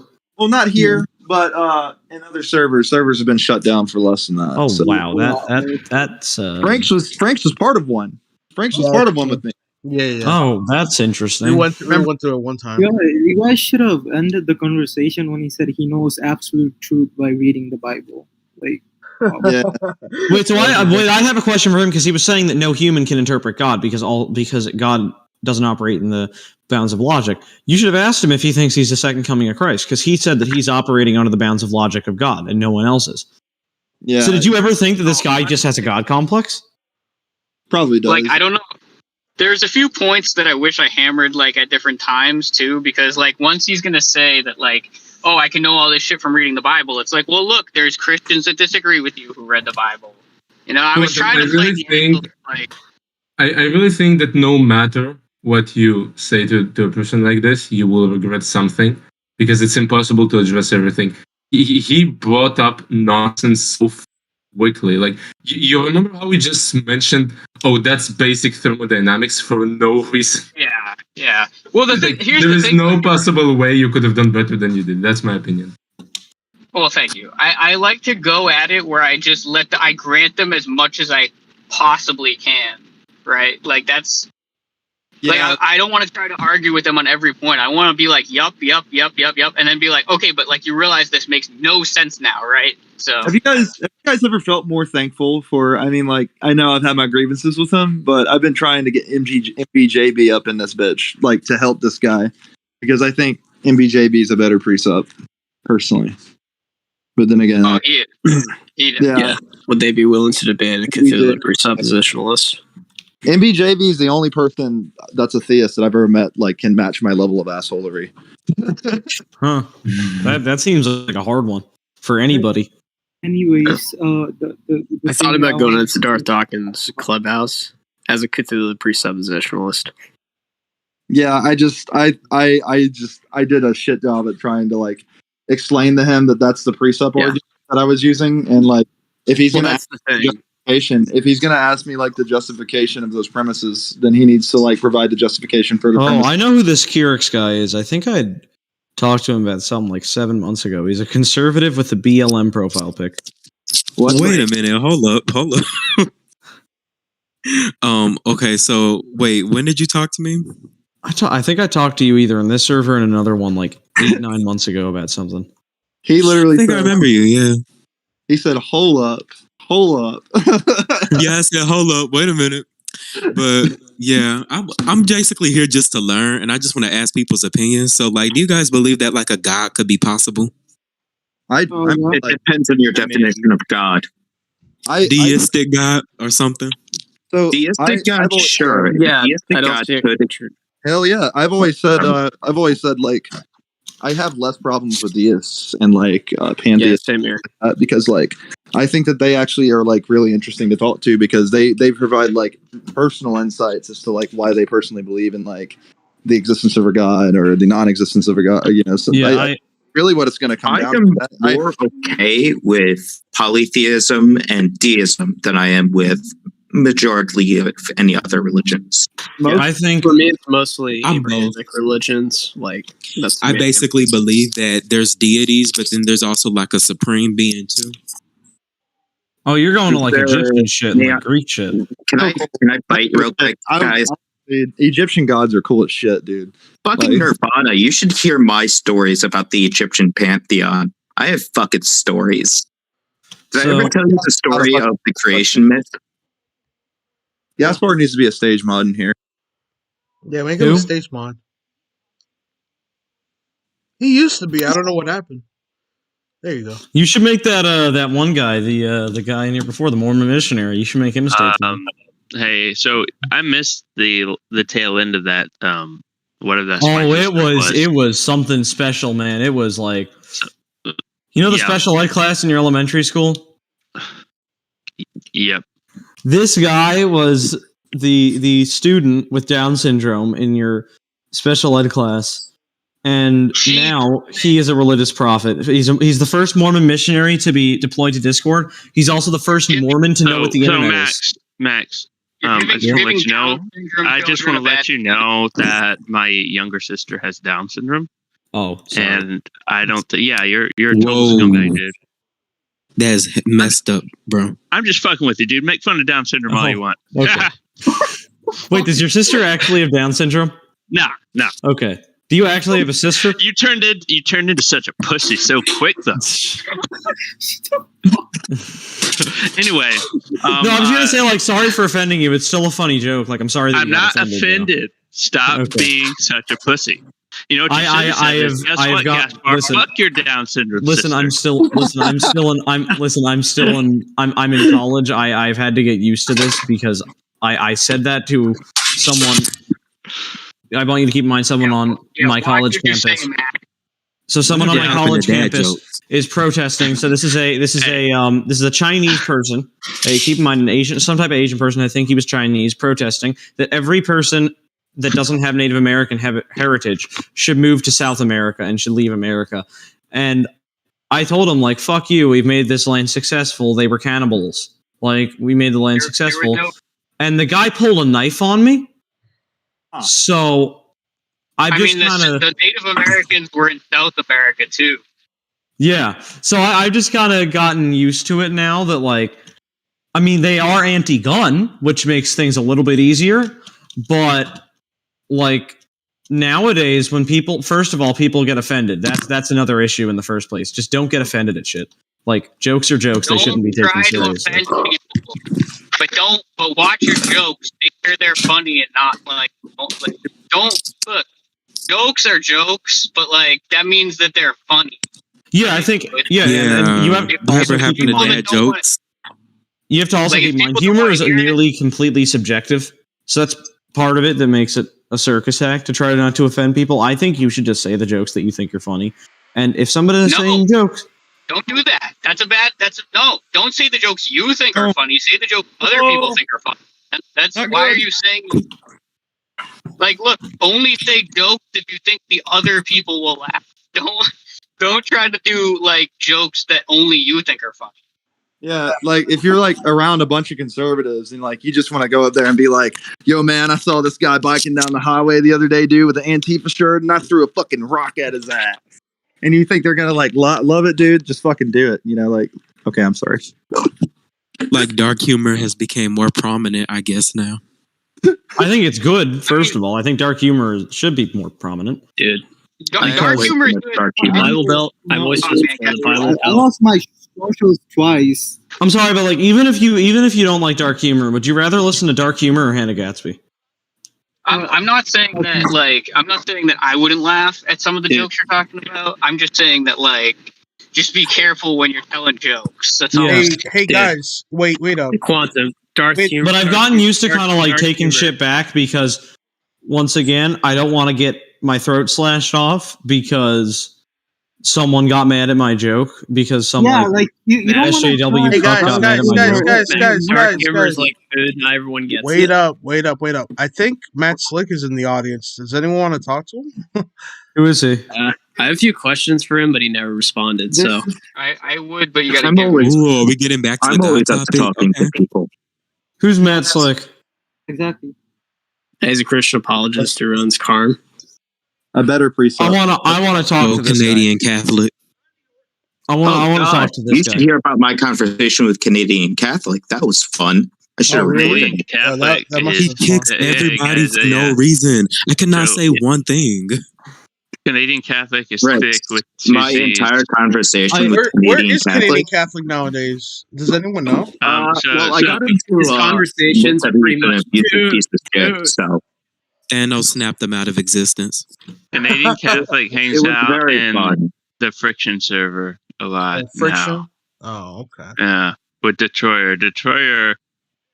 Detroyer thinks the whole insane asylum incident thing is, not that bad. Oh, that's like What's the insane asylum incident? Oh, with that one guy who ended up like raping his mom or something.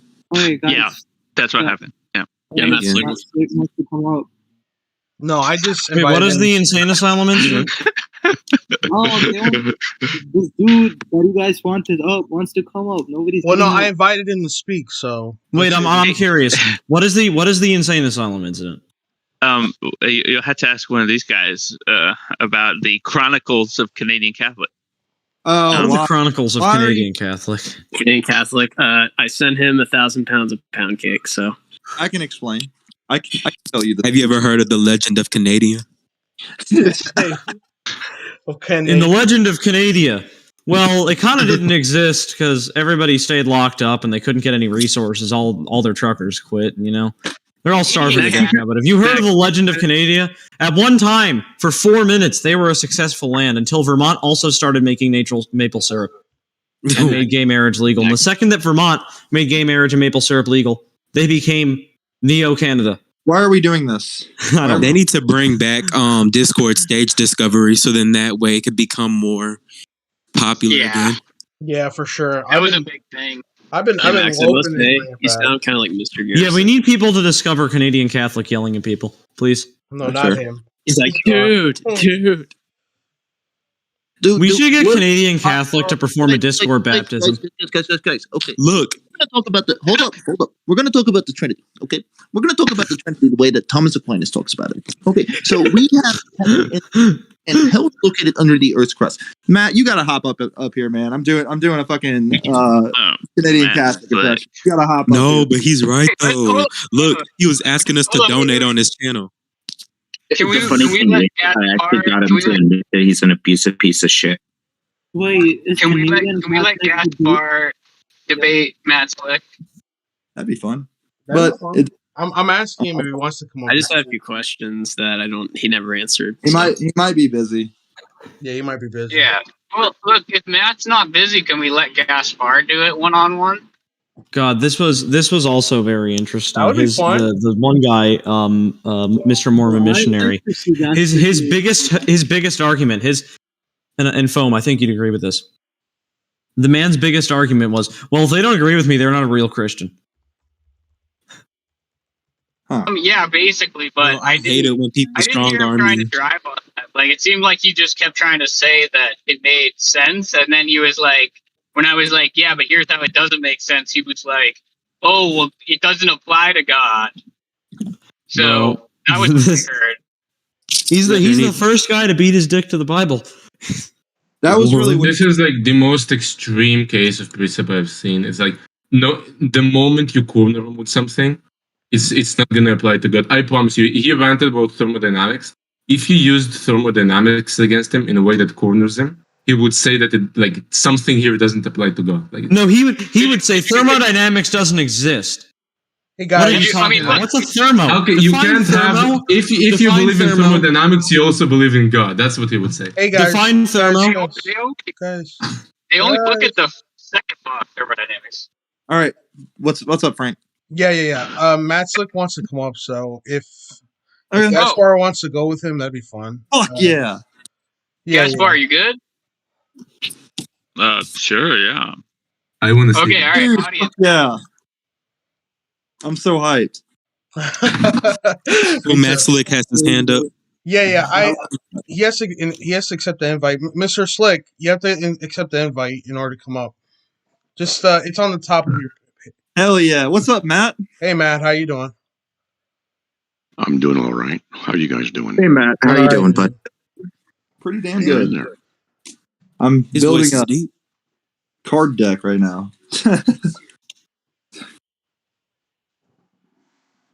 So, Gaspar, Gaspar, Gaspar wants to talk, or Necrocancer wanted to ask a couple questions too. So, okay, so, I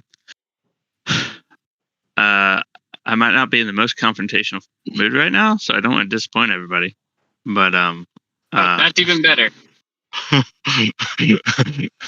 Thanks for warning us about the disappointment.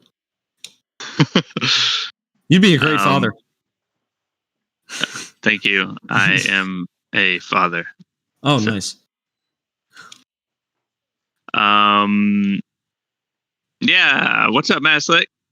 How's it going? It's going fine. Just listening to you guys while I'm working on some refutation of some Islamic stuff going on in Nigeria. What's that? What exactly is going on? Christians are being murdered by Muslims in Nigeria. It's not covered in the news. We have a missionary there, and he's had to flee his house where the Muslims came to kill him. And his pastor was killed. So what the Muslims are doing is going into the villages on motorcycles with AK-47s at night and shooting up the villages, murdering people, and then fleeing. No, man. Islam is peaceful. What are you talking about? Islam is totally the religion of peace. Yeah, totally, man. They didn't cause the collapse of the towers or anything. Like run-of-the-mill, everyday mudslime behavior to me. Wait a minute, I got a question. When was this? You got the wrong religion, sir. When did they start doing that, though? 72 Since their inception. Not my religion. Look, it literally says in the Quran, get in jeeps and shoot them with assault rifles. It actually does say in the Quran to shoot all infidels, and an infidel is defined in the Quran as anyone that doesn't accept Islam, which means kill anybody that doesn't agree with you, is basically what they're saying. Well, no, not really. Boy, is that a healthy mindset? If don't Christians and mindset I have ever heard in my the same God, though. Okay, the verse you're talking about, like kill all infidel, applies to the ones that ran away from the war, like that were their soldiers that abandoned the war. And there's another verse that's only for people that are fighting the Muslims, not like people. Yeah. That's really interesting. No, but you're considered to be fighting the Muslim religion if you don't believe in it. Amazing. Not so, Matt Slick, what would you say is your most persuasive argument for the existence of the Christian God? The resurrection of Jesus. Okay. Now, and that's an argument? He rose from the dead as he said he would. The eyewitnesses saw it. They recorded it. It's prophesied in the Old Testament. He claimed to be God in flesh. He walked on water, raised people from the dead, raised himself from the dead. The resurrection is the proof. Okay. So you could do modus ponens, resurrection, then God, resurrection, therefore God. Just telling you what the scriptures teach. That's all. Okay. Let's see. Yeah, and so quantum. You're saying that could be an argument if we put it together the right way. You said evidence. Evidence exists only in a paradigm. You see, no, yes, for argument, Matt. Okay. Yeah, I was really wondering for a second if I was like becoming seen. I was like, did I ask for evidence? Did I usually ask for an argument? I was really like questioning myself. I thought I said argument, but it's okay. Yeah, it's all right. But I asked Matt a quick question. Mm-hmm. Hey, Matt, quick question for you. Yeah. Just because something is written down in a textbook, does that inherently mean it's true? No. Okay. So how would you differentiate the Bible to any of the other divine claims? The Bible has unique claims that other books don't have. The Bible has prophecy, which can be validated. It has prophecy concerning the person and work of Christ and other things in cities and certain events. And they're historically corroborated to some degree, and they are. There are patterns within the biblical documents which cannot be explained through haphazard coincidence. They're just some very sophisticated patterns and stuff like that. And it continues on like this in the Old and New Testament. And then we have the person of Jesus Christ who fulfilled those prophecies and died on the cross, rose from the dead, among other things. And the eyewitnesses wrote what they saw. Those documents were written early, and they are reliably transmitted from then to now. So that's the evidence. You guys do what you want with it. It all depends if your worldview will allow such evidence to Are you familiar with the Egyptian pantheon and the ancient Egyptian religion? A little. Are you familiar with the story of Akhenaten and his religion? No. Okay, so basically, are you familiar with Ra? Okay. Can you just get to the point? Well, are you going to say there's similarities?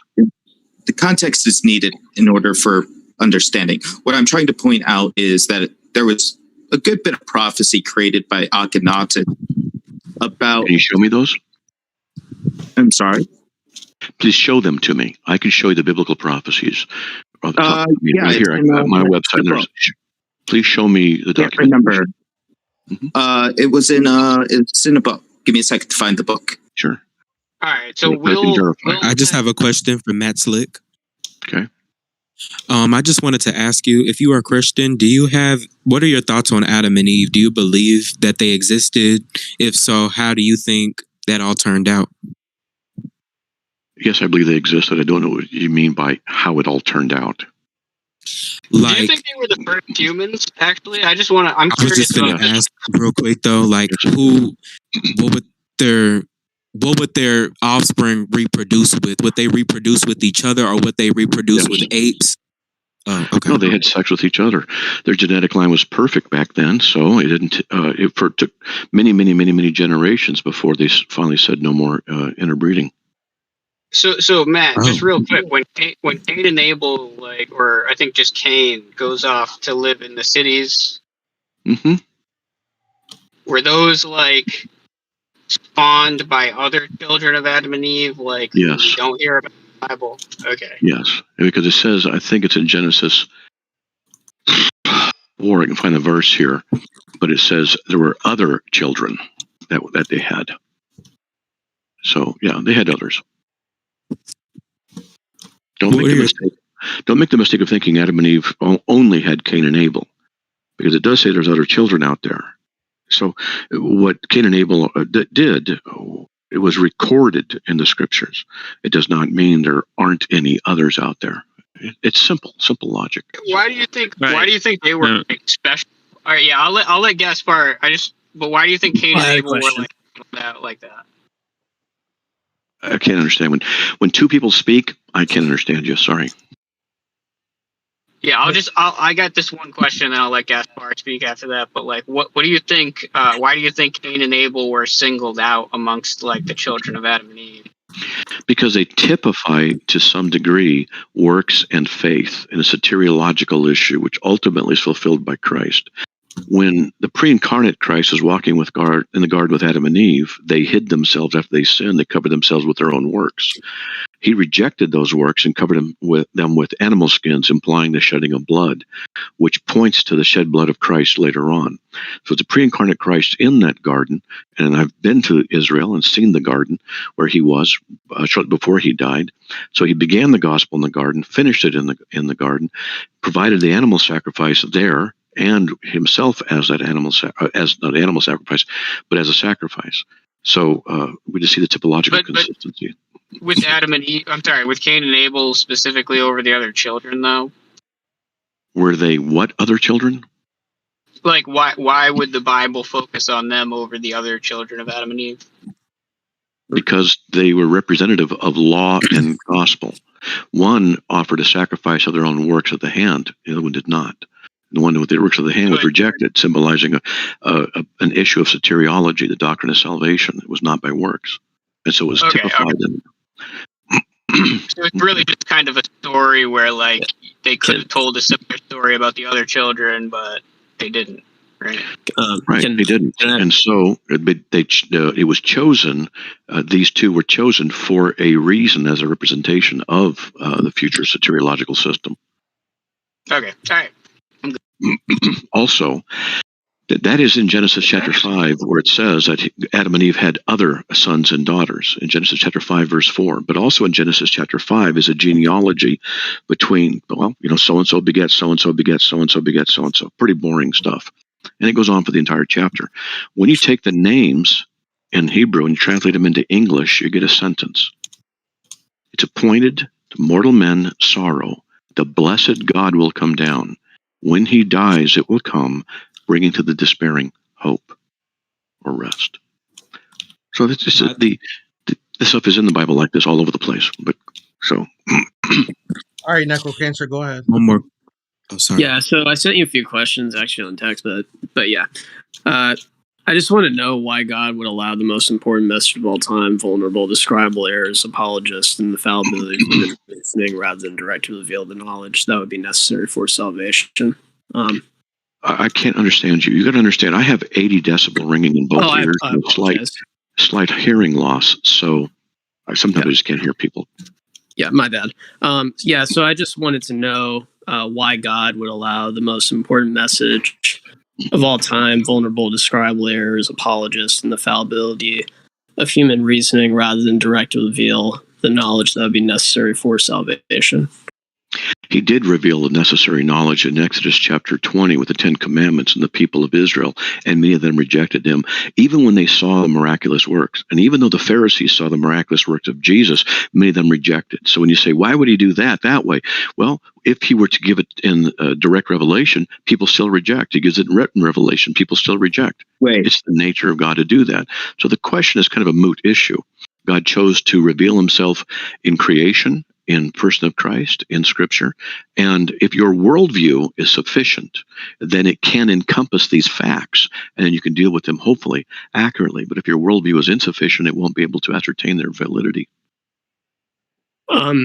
I guess really what I'm really asking is really just like, if you're going to communicate a message, isn't it good that you have preservation of that message for people to understand it? Yes, the New Testament documents are close to 99.8% textually identical, which means of the 6,000 Greek manuscripts, New Testament is written in Greek, when they compare all of them, they're 99.85% textually identical. Would you say that's sufficient preservation for 2,000 years?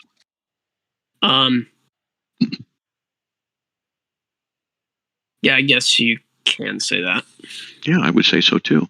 And if you were to reject the reliability of those documents, then you must reject the reliability of Plato, Aristotle, and so many others of ancient time, when their manuscripts don't even begin to approach the reliability and accuracy in transmission.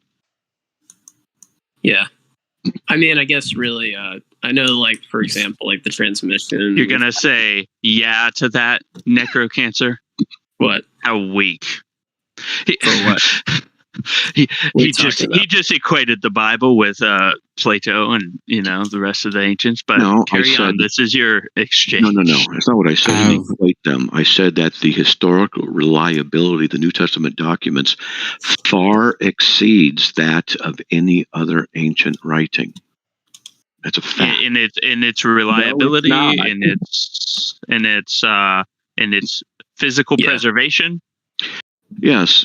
So, for example, we don't know if we have an original fragment of an original document of the New Testament.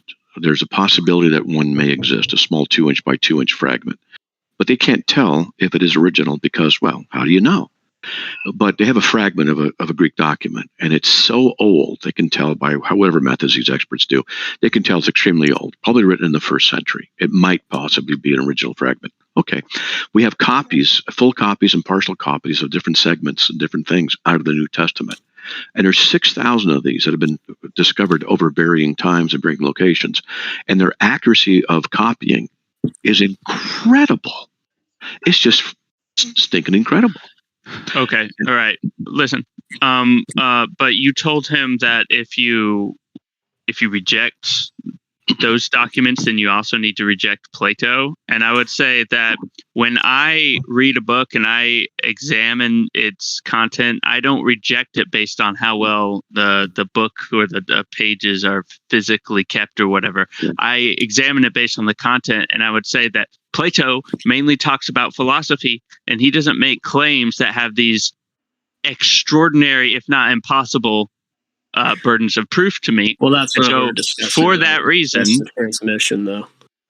Well, the problem with that is he told you it's just that what he said was that, well, if you reject that, you need to reject all these other ancients. You're missing the point. You're switching the goalpost. Let me explain.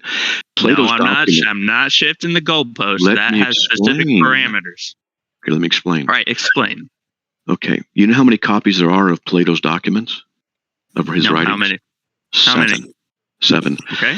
And guess what the distance is, the time span between the original writing and the earliest copy of Plato? It's 1,200 years. And not bad, 1,200. Euripides, there's 9 copies, 1,300 years apart. Tacitus, 20 copies, 1,000 years. Aristotle, 49 copies, and that's 1,400 year difference. Homer, the Iliad, 643 copies and 500 year span difference. New Testament document, 6,000 copies, less than 100 years. Okay. So I'm just saying from this, if you're going to say I reject the textual accuracy, reliability, etc., of the New Testament documents, then you must also reject them of the other ancient documents as well, just to be consistent. Yeah, well, I mean, I guess really when you say reliability, I mean, as far as reliability of that we have the text that we have, I guess really is what I'm talking about. I mean, yeah, I could probably say that that's probably true. But as far as the reliability of the truth of what it reports, I think that's a different topic. Well, by the way, I have a question for Master. Sorry. Okay, your worldview is the issue. So let me give you an example of something. I live in Idaho, and let's say there's a house that's robbed in Florida. And in the house, it's disheveled inside. There's a broken window. There's glass on the inside on the carpet, and there's footprints outside that window. We would say then that the footprints are a fact, and we theorize that the footprints suggest, because of the paradigm, a worldview, the theory we have, that the perpetrator entered through that window. It makes sense. It fits. If I were to say to you that same fact of the footprints means I love my wife here in Idaho, you'd say, well, it doesn't fit. And you're right, it doesn't fit because it doesn't fit the paradigm. See, a fact is evidence for something if it fits a paradigm. What is your paradigm? If your paradigm is atheistic, then by default, nothing can be presented by which a fact can be said to be in support of God's existence. So what happens is you automatically unnecessarily reject any potential facts for God's existence. But that can't be justified from your worldview. It's just an assumption you make and you operate from it, but you can't justify that worldview presupposition base is correct. You see? Like when you brought up the analogy, so I just want to address that. Address that. When you said about you see the footprints, I think I've heard you use this before sometime, where if you look out your window and you see footprints, that's evidence that your wife loves you. And you ask, how did you get to that? Well, there was evidence that somebody was looking in there. But I guess really we have our subjective paradigms by which we would interpret the evidence, and so there can be different connections to different frames of reference by which we come to those conclusions. But I guess really one of the things I wonder if any person would consider to be reasonable is would it be evidence that a dinosaur was looking out your window or things like that? The point is that what is reasonable is governed by your presuppositional base. That's the fact. That's it. If your presuppositional base is problematic, you can't trust your reasonable conclusions. So I was debating with a presuppositionalist Christian earlier, and actually I'm not even sure if that guy was presup, but anyway, he was saying really a debate. This wasn't earlier on VC. This was in a text chat. But I mean, so basically, what happened was he was talking about, it was this temporality argument, blah blah blah.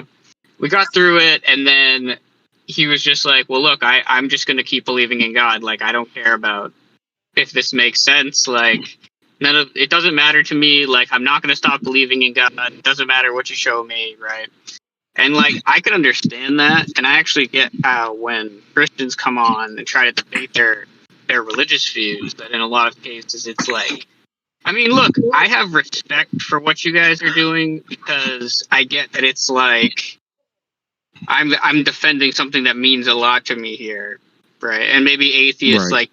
Some do and some don't have that same sensibility about atheism. It's some people it means a lot to. Some people are just look, that's just my view. So I think there's an extent to which people will just start to throw logical arguments out the window. They'll throw whatever they want out the window once they get to that point in a conversation to maintain the belief, which I don't have a problem with in the first place. It's I don't have a problem with what people believe on their own. You know what I mean? I think it's a problem when people start to come out and forcefully say that other people should believe the same thing as I do, right? Especially for moral reasons. If you think it's I think you should believe this because I think it's right, and here I can show you how, right? That makes sense. But I think a lot of the arguments that I hear for Christianity in general are very loaded with the idea that you should be believing this from the beginning, and this is all just sort of support for that. And by the way, I have just a question for everybody in general. How come a lot of the debates about God being real center around Christianity and not just about the God concept in general? That's what I was trying to get at. Right. Really, it's just I would say Christianity is just the most predominant religion of the one. I am a Christian myself, but yeah. But so it's not really that. It's not. That's one of the questions I was going to ask Matt Slick. Actually, can I finish what I'm saying? Of course. Sorry, my bad. So Christianity is the only God concept, the predominant God concept that we deal with necessarily because they're the predominant religion. So, because I was going to say that some of the things that are in Christianity were taken from other religions, some from African spirituality, others from paganism, others from other Abrahamic religions. So I was just asking. Judaism. Yeah. Well, okay, yeah. I'll say this. Look, the people that come in to debate God often have a particular ideology. Can I touch on that subject once you're done? Yeah. I'm just going to say there's internal critiques that you can make if you want to look within, which is what I was trying to do with the other guy earlier, but you can look inside of their framework, or you can talk about it from outside. and like you always have to draw that line.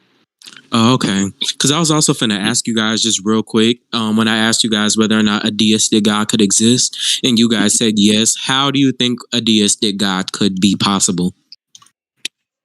Well, just most deistic gods usually don't have the extra. Well, one of the things I would say is deistic gods don't suffer necessarily from things like the problem of evil, which is something that most versions of monotheism, like the Abrahamic religion, suffer from, with the God who is all powerful and wishes that suffering doesn't exist. There's no problem with evil in Christianity. No problem at all. I'm just okay. Well, I'm just explaining. Like deism doesn't necessarily have it that God cares about human beings or isn't necessarily all powerful, and so it doesn't have the extra baggage that monotheistic religions have suffered from. So we can talk about problem of evil if you want. And if Christianity is like a thing, this is just like my last question. I'm still going to be up here, but this is just another one I wanted to get out. But basically, if Christianity is possible, do you believe that there could also be other deities out there? This is specifically from Matt Slick. No. Yeah, I'll let Matt can go. No other if you want to respond to like any of the other stuff that was said. The Bible says so. All right. Yeah. In my opinion, y'all are making this way too complicated. I asked Matt Slick for an argument for the existence of the Christian God, and he said, the resurrection is the argument for the Christian God, and basically that's not an argument. So, at least for now, I'm telling you, it's not an argument, and it can be rejected. So he can come up with a better argument, one that is actually meets the qualifications of an argument, we have no reason to believe the Christian God, and he can complain about our worldview all day. Yeah, well, you guys don't want your worldview cross-examined. That's one of the weaknesses of atheistic perspective. They don't like being cross-examined. But let me ask you a question. What do you do with the resurrection of Christ, besides just dismiss it? What do I do with it? I don't know. What should I do with it? That's the question. That's the right question. What should you do? I do with it the same thing I do with the Iliad and the Odyssey. Okay. The question here is, if Jesus did rise from the dead, as the Bible prophesies and as he prophesied and as others said was the case, then that means he's different than everybody else. The thing here is, you better pay attention to what he said. The Bible is not just some book. A lot of atheists say, oh, it's just a book. No, it's not just a book. They always misrepresent the facts. That's the case. It's like bombing from 20,000 feet. As long as you don't see your enemy, don't know them personally, don't know all the facts, it's easier. And this is what happens with atheism. They don't get down into the particulars and see the facts that are relevant to the topic. And they don't want to. They certainly don't want their own worldview cross-examined, because it would just fall apart quickly. And that leaves them without a basis by which they can argue. What they want to do instead is argue against the scriptures. When I give them evidence, they dismiss the evidence. It all comes down to your presuppositional base. You guys have to justify that your atheistic worldview is the right one from which you judged what truth and what facts are. You can't do that. If I tell you that the documents of the New Testament are reliable, that they're very, very early written from the eyewitnesses, and they said, hey, he rose, you have to sit there and deal with that. You can't just say, it's not a proper argument, I dismiss it. Oh, so now what you're saying is the evidence that God presented isn't fitting into your little bitty narrow argument, and so therefore you're just going to reject it. That's called myopic rigidity. It's not open-mindedness, and it's not rational. Okay. I can say I can agree with Matt Slick, because whenever I join like a lot of atheist servers, especially, they would like have names like why God is real, theist versus atheist. But if atheists are the ones like controlling the server, it makes it difficult for Christians and other theists to be able to explain their views and their thoughts on why God may exist.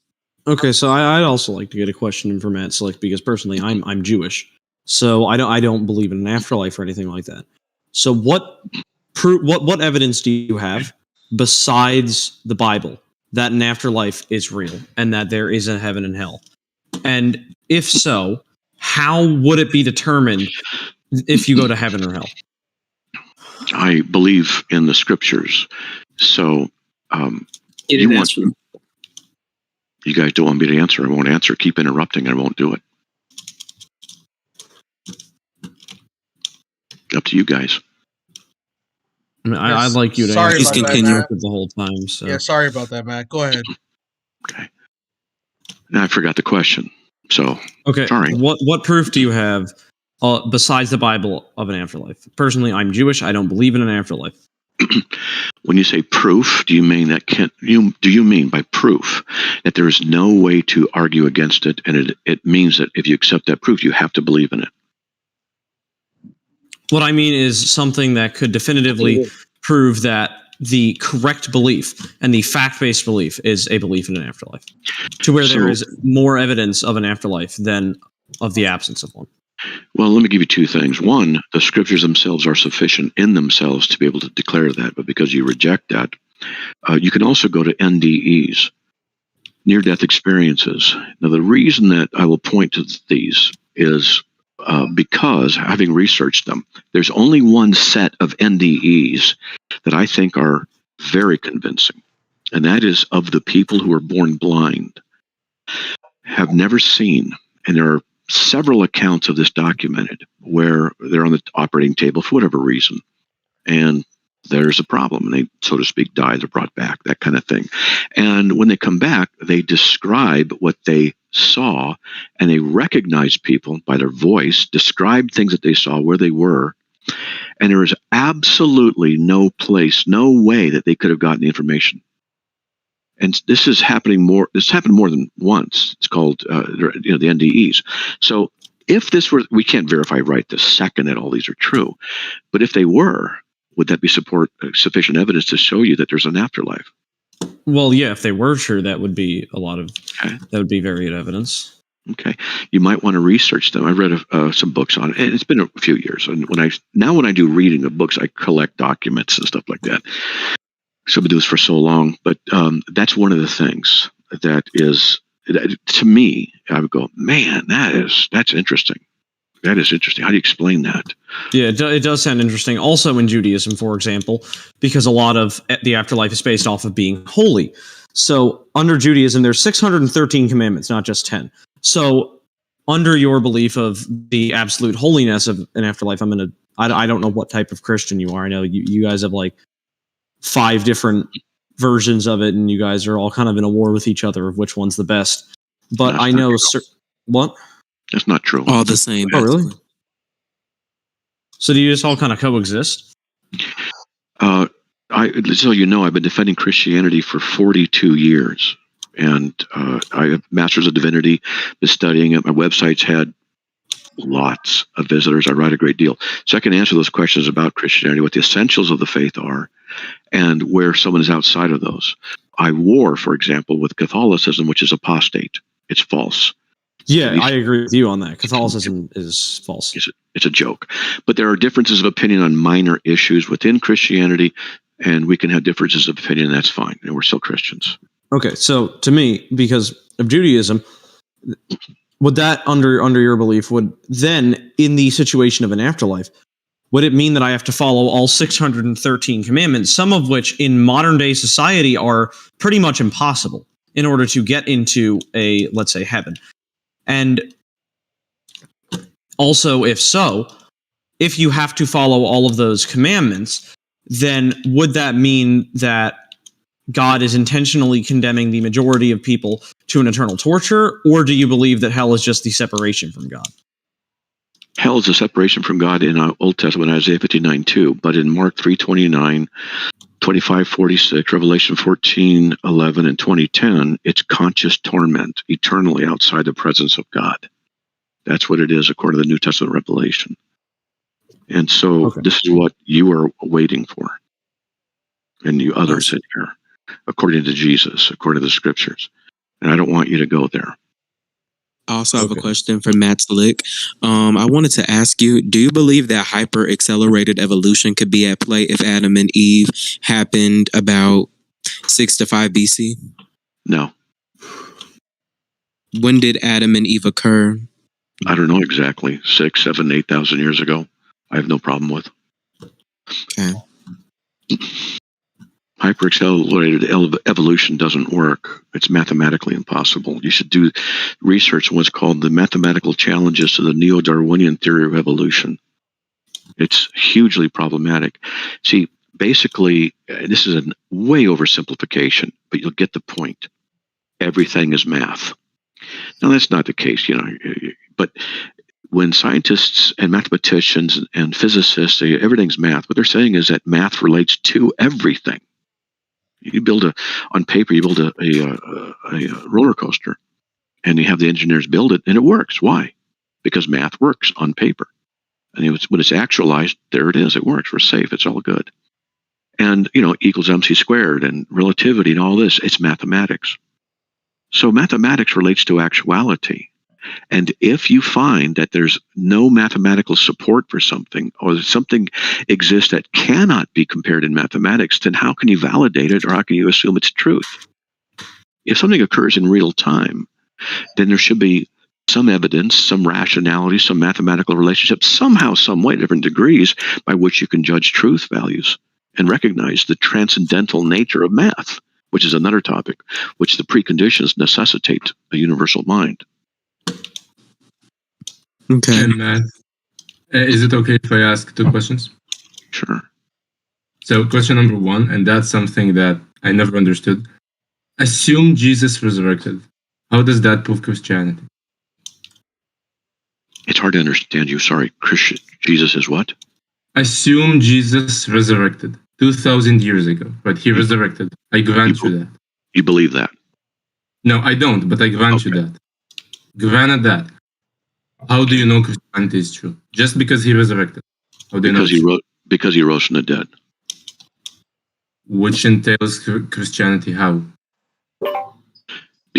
Because God exists, the Old Testament sacrificial system was pointing ahead to the work of Christ. Christ who's God in flesh, and I give you the references, is the one who fulfilled the law and did everything right, and he became our sacrifice so that God the Father could have his wrath removed from the people who would trust in Christ. And the resurrection is proof that that sacrifice of Christ was acceptable. Therefore, resurrection is it.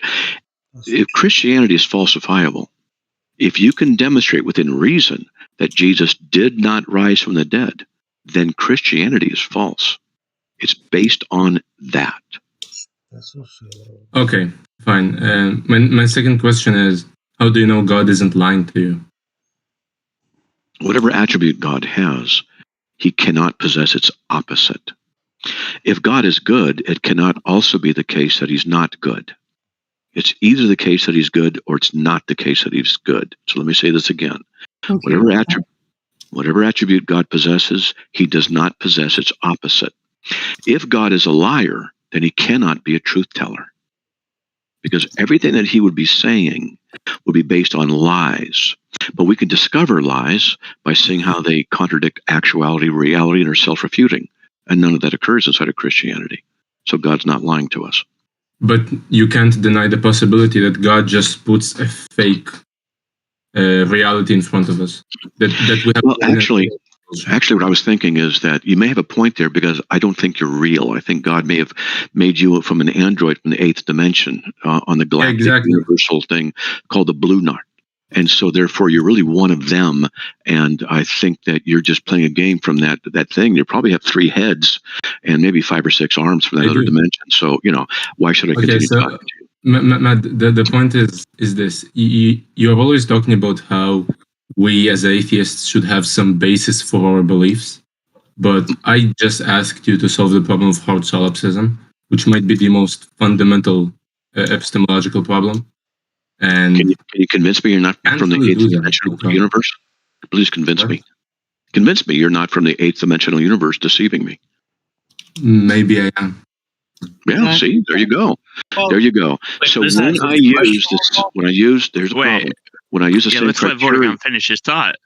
When I use the same criteria against you, it falls apart. When I answer you, you ignore the answer and you keep going on. So now you're just being irrational. That's the question trying to get you. Hold on. Let Vortigern finish his thought, because this is interesting to me. Yes. So in fact, thank you, but I think I have finished my thought. You can't solve all these questions you pose to atheists about giving a basis for a worldview. I just posed the same kind of question to you, and you can do that. So, like, every time you say, "Oh, you atheists can't give a basis, to intelligibility or whatever," you can't either. And I think I just demonstrated that. So first of all, you are admitting that you cannot give a basis for rationality? You said that. Is that what I'm just asking, is that what you're saying? I can't, but you can't either.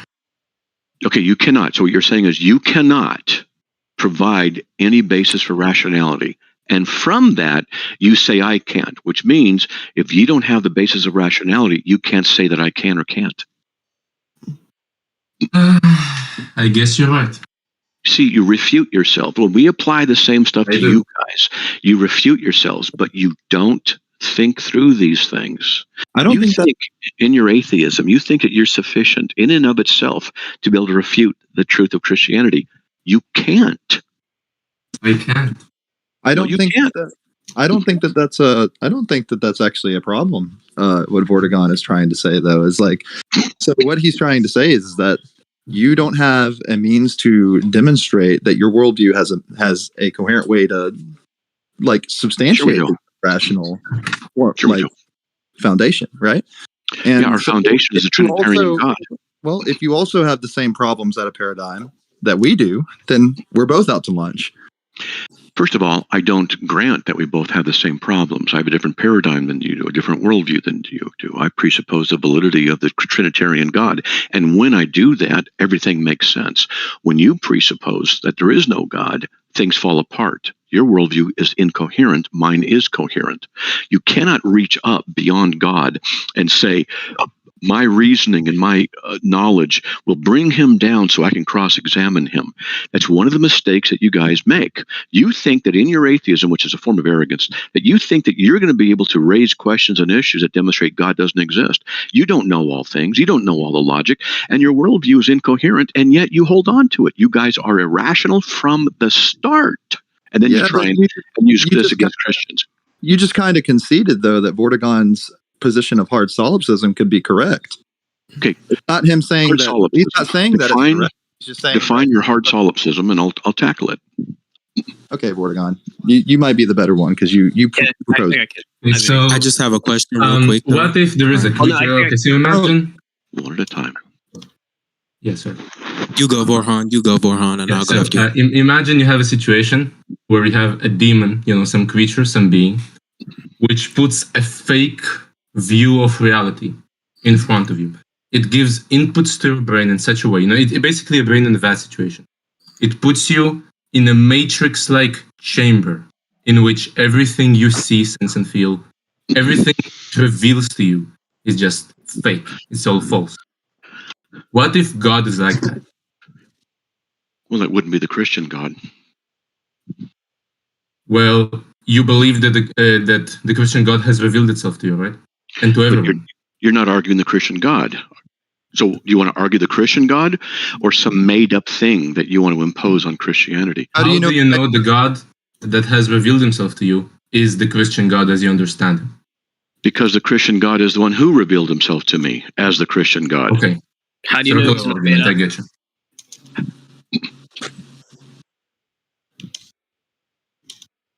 When two of you speak at once, nothing gets accomplished. I can't understand either.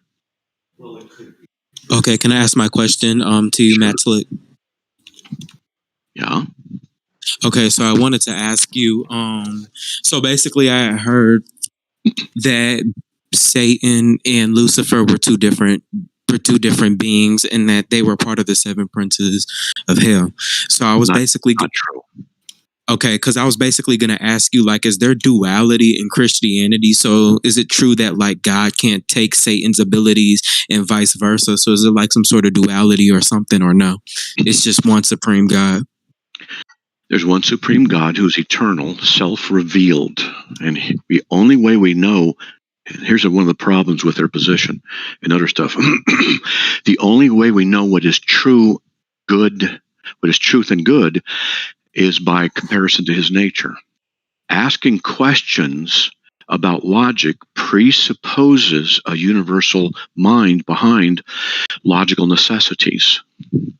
And what that does is, when someone presupposes that, they're saying there's an absolute mind, but an absolute mind can't be deceptive. Because it'd be self-refuting, would not be absolute. We couldn't even justify the laws of logic by which you could ask a question by which you try and trap the idea of God's knowability. So ultimately, the whole procedure is self-refuting because it necessitates the assumption of logic to begin with, which they can't account for. So when we talk about the issue of duality and the nature of God and Satan, the Bible tells us Lucifer and Satan are one of the same. They're just different names of the same. Satan means adversary. Lucifer means light bearer.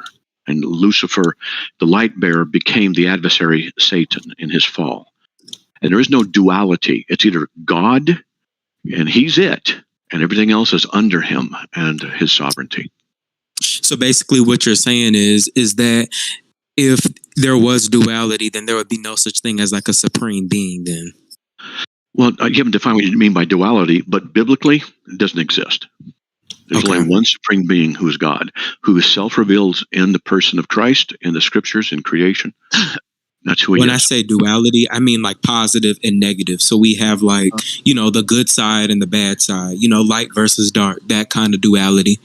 But you see, the problem is if you have light and dark, or good and bad, and they're equal, you don't know what is good and what is bad. Oh, yeah, true. What you're saying there's this thing we call good and a thing we call bad. That's the duality, yin and yang. Well, wait a minute. How do you know which one's good and bad? That means that there's a principle that abides outside of that by which you submit that to, and you say that's what it is, which is irrational. It's saying that there's some ubiquitous, rational, something of moral, whatever, ethereal presence out there in the universe, which is a transcendental. Transcendentals are universal abstractions, but they require minds. See, this doesn't make any difference. It doesn't make any sense. And when atheists would posit this idea of a solipsist issue, how do you know this? How do you know that? How do you know this? How do you know? They're presupposing rationality. But to presuppose rationality, by which you can then argue, presupposes a consistent universal mind, which by definition would not be deceptive. I don't know if that follows per se. Because, like, by the way, I'm not an atheist. Coherent. Sorry about that. It's totally coherent to say that we can have an illusion of rationality presented to us. Well, I think that, since you're from the planet Venus on the fourth dimension, that maybe, I don't know if we can trust your comments. Okay. Because anything's possible with deception, right? Can you demonstrate the reductio? Anything is possible if anything is possible. If deception is a reality and you can't know truth, then anything could be perceived as being true. So therefore, I can perceive you as coming from the fourth dimensional Venus plateau, and so I can't trust what you say because they're known to not be very nice people. Okay, so I can't account for the laws of logic, right? I can't account for the laws of logic, and I can't account for rational thought. So therefore, I have no reason to believe God exists because I don't believe God exists. No, it just means that your basis of rationality is... I concede that I don't have rationality, right? So I don't have a rationale to believe God exists. This is the way I see it. I see it as hold up. Yeah. Okay. So Matt Slick, so this is really where your whole case is put to bed. So basically, the laws of logic, as we all know, have no justification. And for someone to try to shoehorn in their ideology as the justification for the laws of logic, that's completely futile. For example, you could say, there's some other axiom that makes all the rest of propositional logic true. But the fact is, the only reason something is an axiom in propositional logic is because it actually helps you prove conclusions. I don't need God to prove conclusions. So let me ask you this. If I say some modus ponens argument like P if Q, P therefore Q, and that's all I say, how are you going to make the case that I presupposed God in the usage of that? First of all, I was quiet back there just a bit ago because I was interrupted in the middle of sentences. If people jump in, I don't really want to have a conversation. So don't mistake that for thinking that I was conceding to anybody's point. Second, the laws of logic, to say that they have no justification, I don't grant you that. You have to demonstrate that they don't need justification. And if you can't demonstrate that, then I'm not going to trust your thinking. So use logic to demonstrate why logic doesn't need to be justified. All right. So all I can do is offer you a bag full of assumptions from which we generate a system that we judge judge proofs to be valid. Now, I can't justify that. So what do we do with that? Does that mean God exists?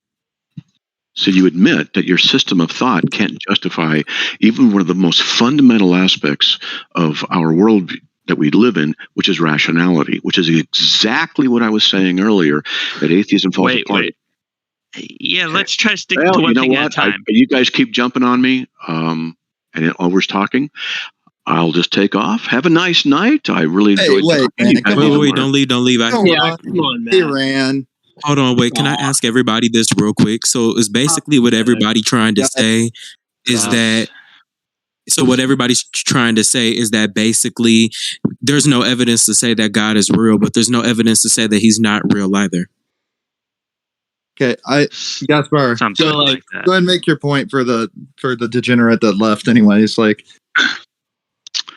So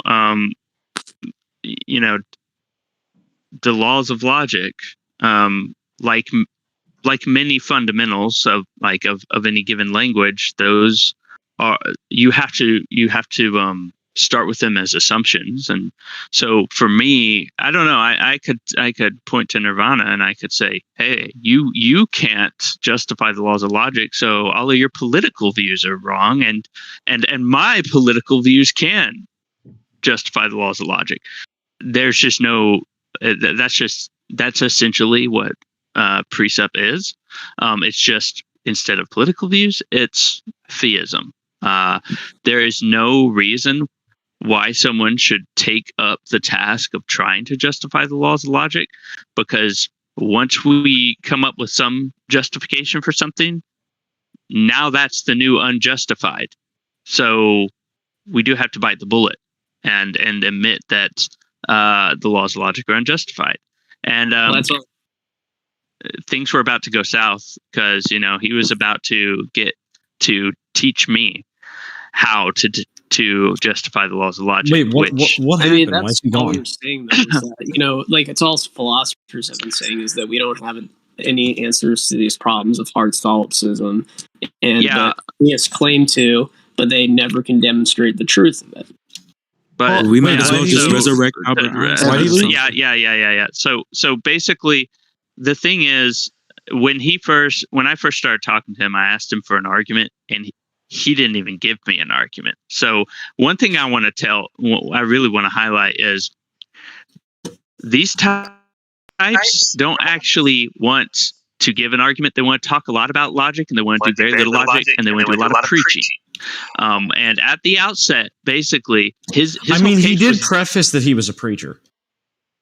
That's fine, but there's no reason for us to believe his preaching if he can't tell us why we should believe it. And so if someone's going to say, I believe this and this is why you should believe it, that translates to, I can make an argument for it, or I can give you avoiding evidence. An argument. So then that way he doesn't have to prove himself wrong, or not wrong, but yeah. Well, at the outset, I asked him for an argument, and he said, because of the resurrection, that's how we know that God exists. And then I said, hey, that's not an argument. And then he complained, and he said something about my worldview, and he sort of tossed the ball back to me and essentially did this whole shifting burden of proof dance. So basically, what you're trying to say is he was the nicer version of the previous guy? Well, okay, one thing I want to point out real quick before I finish is and when he answers questions, he fires a shotgun of Gish Gallop. And so, I was trying to keep the topic focused to whether we can prove the laws of logic. And I was conceding, I was saying, I can't prove the laws of logic. But this was about to turn into him saying that he can, which he was going to have to demonstrate. And I think that's, I don't know, that was a convenient time for him to duck out. Yeah, but, I just want to say, I think it's funny because he started trying to say if you have the atheistic worldview, then you can't come to a rational conclusion about anything. And I told him, well, how am I going to come to a rational conclusion about God then? Because I can't agree with him on this though. Is any wonder that he complains about interruptions because he filibusters a lot? He interrupted Vortigern. He interrupted Vortigern multiple times. I thought I just want to say something about what I did. I want you to know that there is a very specific reason why I came up with 2 questions instead of 1, because I knew that most probably, or at least one of those questions is not going to receive an answer.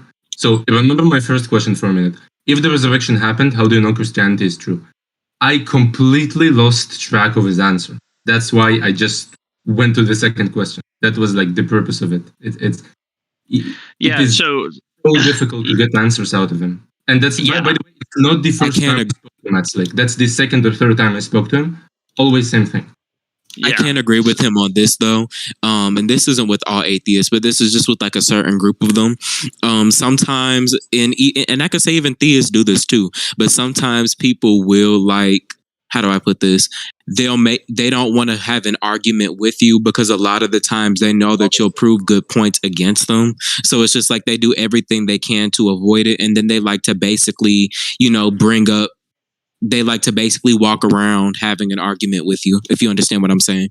Oh yeah. Yes. Yeah. So that's basically what happened, and it's nothing new. It's nothing to be surprised about. It's just that I don't know who he's trying to persuade. Anyone in this audience, or just trying to persuade himself, which is what Christians spend their lifetimes trying to do in the first place. I think it's interesting. It seemed like he especially was trying to persuade me because I was the only theist since I'm Jewish. But one thing I want to say, Nirvana, when you dropped the whole, I can't prove logic, so like he had to take a second, Remember? Yeah, he tried to blame it on me interrupting him, but he was literally done with what he was saying. So I don't know why that. I thought it was funny because if I assume the atheistic worldview is true, then I can't justify logic or have any basis for rationality. So how am I going to come to a rational conclusion that I should take up your worldview? So I think I'm fine with saying that I'm irrational, right? I'm fine with stopping the turtle stacking there. And Vortigern, it's the funniest thing. He tried to say that you were resorting to like some sort of absurdity. Well, what's the absurdity of saying that you can't have any sort of knowledge that your sense data is better than anybody else's, or that it's true to begin with? Like what? Like how is that absurd? Like where's the absurdity? Which is why I asked him to demonstrate the reductio, which he didn't do. But yeah, I'm coming. Yeah.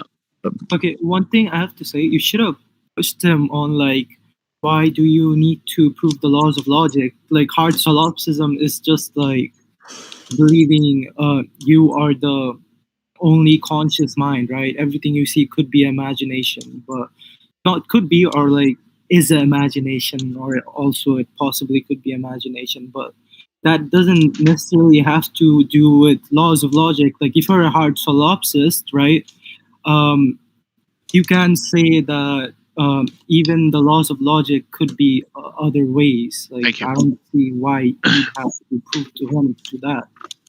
Like as a hard solipsist, in my opinion, all you need to believe in is that you exist and you're conscious. Everything else could be some other way. So if he thinks laws of logic exist, I think he needs to prove that, not you. So yeah, because he's the one asserting that there's some sort of justification, and asserting that rationality to begin with is something that like needs to be justified, or like something that is extant thing, right? Like he treats rationality like it's some sort of metaphysical like primary or something like. Right. Like, yeah. Let me just say, I was waiting for him to resort to like your brains, the chemical reactions your brains made you say that. So yeah, Nirvana. Basically, man, he's one of these. It's so interesting that his last name is Slick, because like, he's one of these dudes who. One of the things I've noticed about a certain type of precept is they just want to do a lot of talking sometimes. They just want to fill up time with talking. And he's one of those types. There are precepts who think that they have arguments. There are apologists who think they have arguments, but he's not one of them. He's one who just wants to ramble. He reminds me of Nephilim a little bit. But Matt's a little bit better than Nephilim, I'd say. No, and if anything, you could say that he's been irrational, and that's simply because of the fact that it all comes down to an open mind. You know, if he's not open-minded, what's the word? If he's open-minded to Christianity and stuff like that, and we're trying to prove God, then how come he's closed-minded to other concepts? You see what I mean? Like when I asked him about deities. One thing about him saying that God cannot lie because God cannot do that's opposite of his properties, right? Like if God is good, God cannot lie. That was basically his answer, right? So he's indirectly saying lying is bad, but then again, if killing is bad, as his commands suggest not killing, why does he kill? It doesn't make sense. But then who's to say that killing is bad though? Because for all we know, killing in a wait, what am I trying to say? Okay, so you do make a good point though with that one, because I thought you were going to be like, and I heard it in my rap song. I was gonna ask him like questions concerning morality, because I was gonna ask him like, you know, if I specifically put, like, if I punished my daughter because I left her in her room for not taking out the trash or something like that, but she wasn't able to get out of the room, am I wrong? And because I'm pretty sure you would say yes to that. I mean, I think you should just. But his God did pretty much the same thing with Pharaoh. And that's why I don't like using Christianity as like the main basis to prove whether or not God is real. Because this one guy had made a point. He said that, you know what, Christianity, are we trying to prove the Bible, or are we trying to prove Christianity? Because we can't prove any of them. You see what I mean? They both prove each other in a way, if you think about it. Mostly the Bible proving God, but still. Well, I mean, specifically what I was meaning was like, you know, his justification for why God does things that we can't is special pleading. So, well, yeah, he can just say, I mean, it would be special pleading unless he gives some kind of reason, like he's different because he creates morality. Like morality I just wanna like want us to think about something. If man like stops believing in Christianity and becomes an atheist, yeah, wouldn't he lose his job? Yeah, obviously. Like I think that we should really keep that in mind here. Like if well, it's like I wish I kind of would have pressed him more and been like, okay, so you were saying quiet because of the fact that you say I interrupted you. So what's your response to the argument? Like, he's just being a bad sport. Like, rules for thee, not for me. Hey, Gaspar. He made some good points, but he was walking around the arguments because he didn't want anybody else to make good points against him. Guys, like you, Kyrick. I didn't think we need to complain more about him. What happened. Yeah, I like you, Kyrick. I hope you stay around. Thank you. What do you say, Nirvana? Check your DMs. Oh, okay. Frank, are you still there? Yeah, in my opinion, I'd actually be really interested not just with his religious beliefs, but to see what his political beliefs are. Because you can go onto his website. He's against Black Lives Matter, against gays. He's against pretty much anything liberal. I was about to say there's only two lanes of politics that believe in rules for thee and not for me, and that is the people that walk around in full Trump attire with a Trump fanny pack, and the people that walk around in full Bernie attire. Hey, Quantum Foam, Vortigaunt, Philosophical Plebeians. Okay.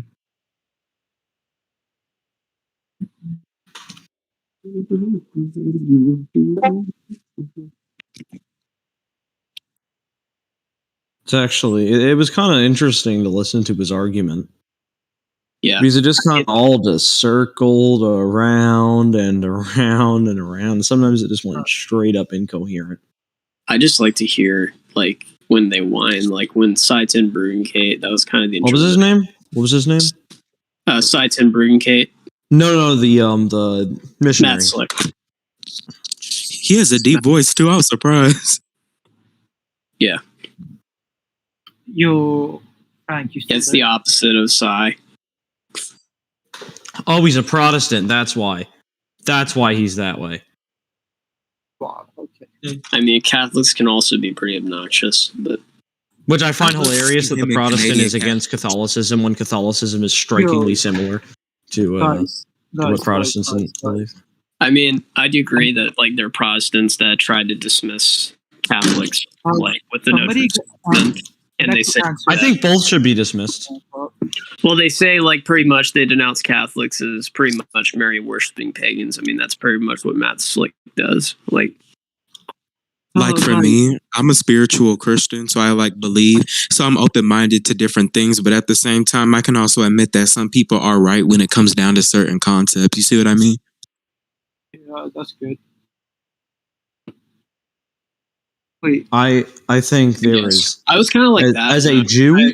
When I left Christianity, I kind of like felt like attachment to the culture.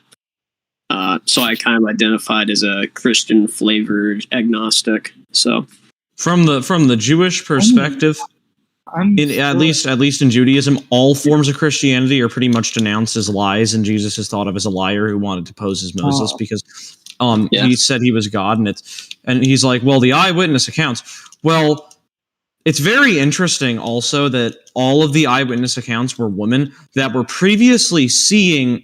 All the eyewitness accounts were older women in their 70s or 80s that 30 years prior to that, when Jesus Christ was alive, were his girlfriends and paid prostitutes.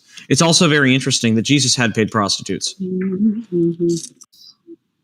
Are you getting this from the Da Vinci Code or something? What? Is that like from the Da Vinci Code or something? Or like? Yeah, they had written down, and he had even written, and there were letters that were found and translated where Jesus was writing letters to these people, and one of them even he wrote a letter to them like, I will come back and see you. So there's a really good chance that these people just saw a long-haired guy with a beard, that saw a long-haired tan guy with a beard, and thought, oh, this is Jesus. Yeah. I mean, like Christ was a bullshitter. Christ was a bullshit artist. In the religion of Judaism, he is thought as the worst sinner in history. Who's like in the bowel. The Taliban? No, the Talmud. Yeah, I believe so. Yeah, like I think. But, and in the Jewish religion, they describe him as someone that hijacked it. Because if you look at it, in the Jewish religion, there's 613 commandments. There are 10 main commandments. They're thought of as like the big boy commandments in a way. So there are 603 like commandments that are like more recommended to achieve as to be as holy as you possibly can, and there are 10 main commandments. Now, one of those 613 commandments is to not spread the religion, because it's believed that Jews were specifically chosen by God. We were specifically chosen for something divine. It is not believed that everybody was chosen, and it is also not believed that you're supposed to spread their religion. So automatically, Jesus is sinner. What is considered the worst sin in Judaism is to hijack the religion and create your own religion, which is exactly what Muhammad did with quote unquote finding the scriptures in the sand dunes, and also what Jesus did with quote unquote being the embodiment of God and being quote unquote resurrected, which are all things. And yeah, the New Testament has 99.8% historical accuracy, and it has 100% incorrectness. Everything that's said in the New Testament is incorrect. None of it conflates with the New Testament. None of it conflates with the previous Testament. If you believe in the Old Testament and the New Testament at the same time, you're hypocritical, and you're actively going against the commandments and the orders listed in each testament. Hi, everyone. I gotta go. You guys have a good day. All right. Have a good day.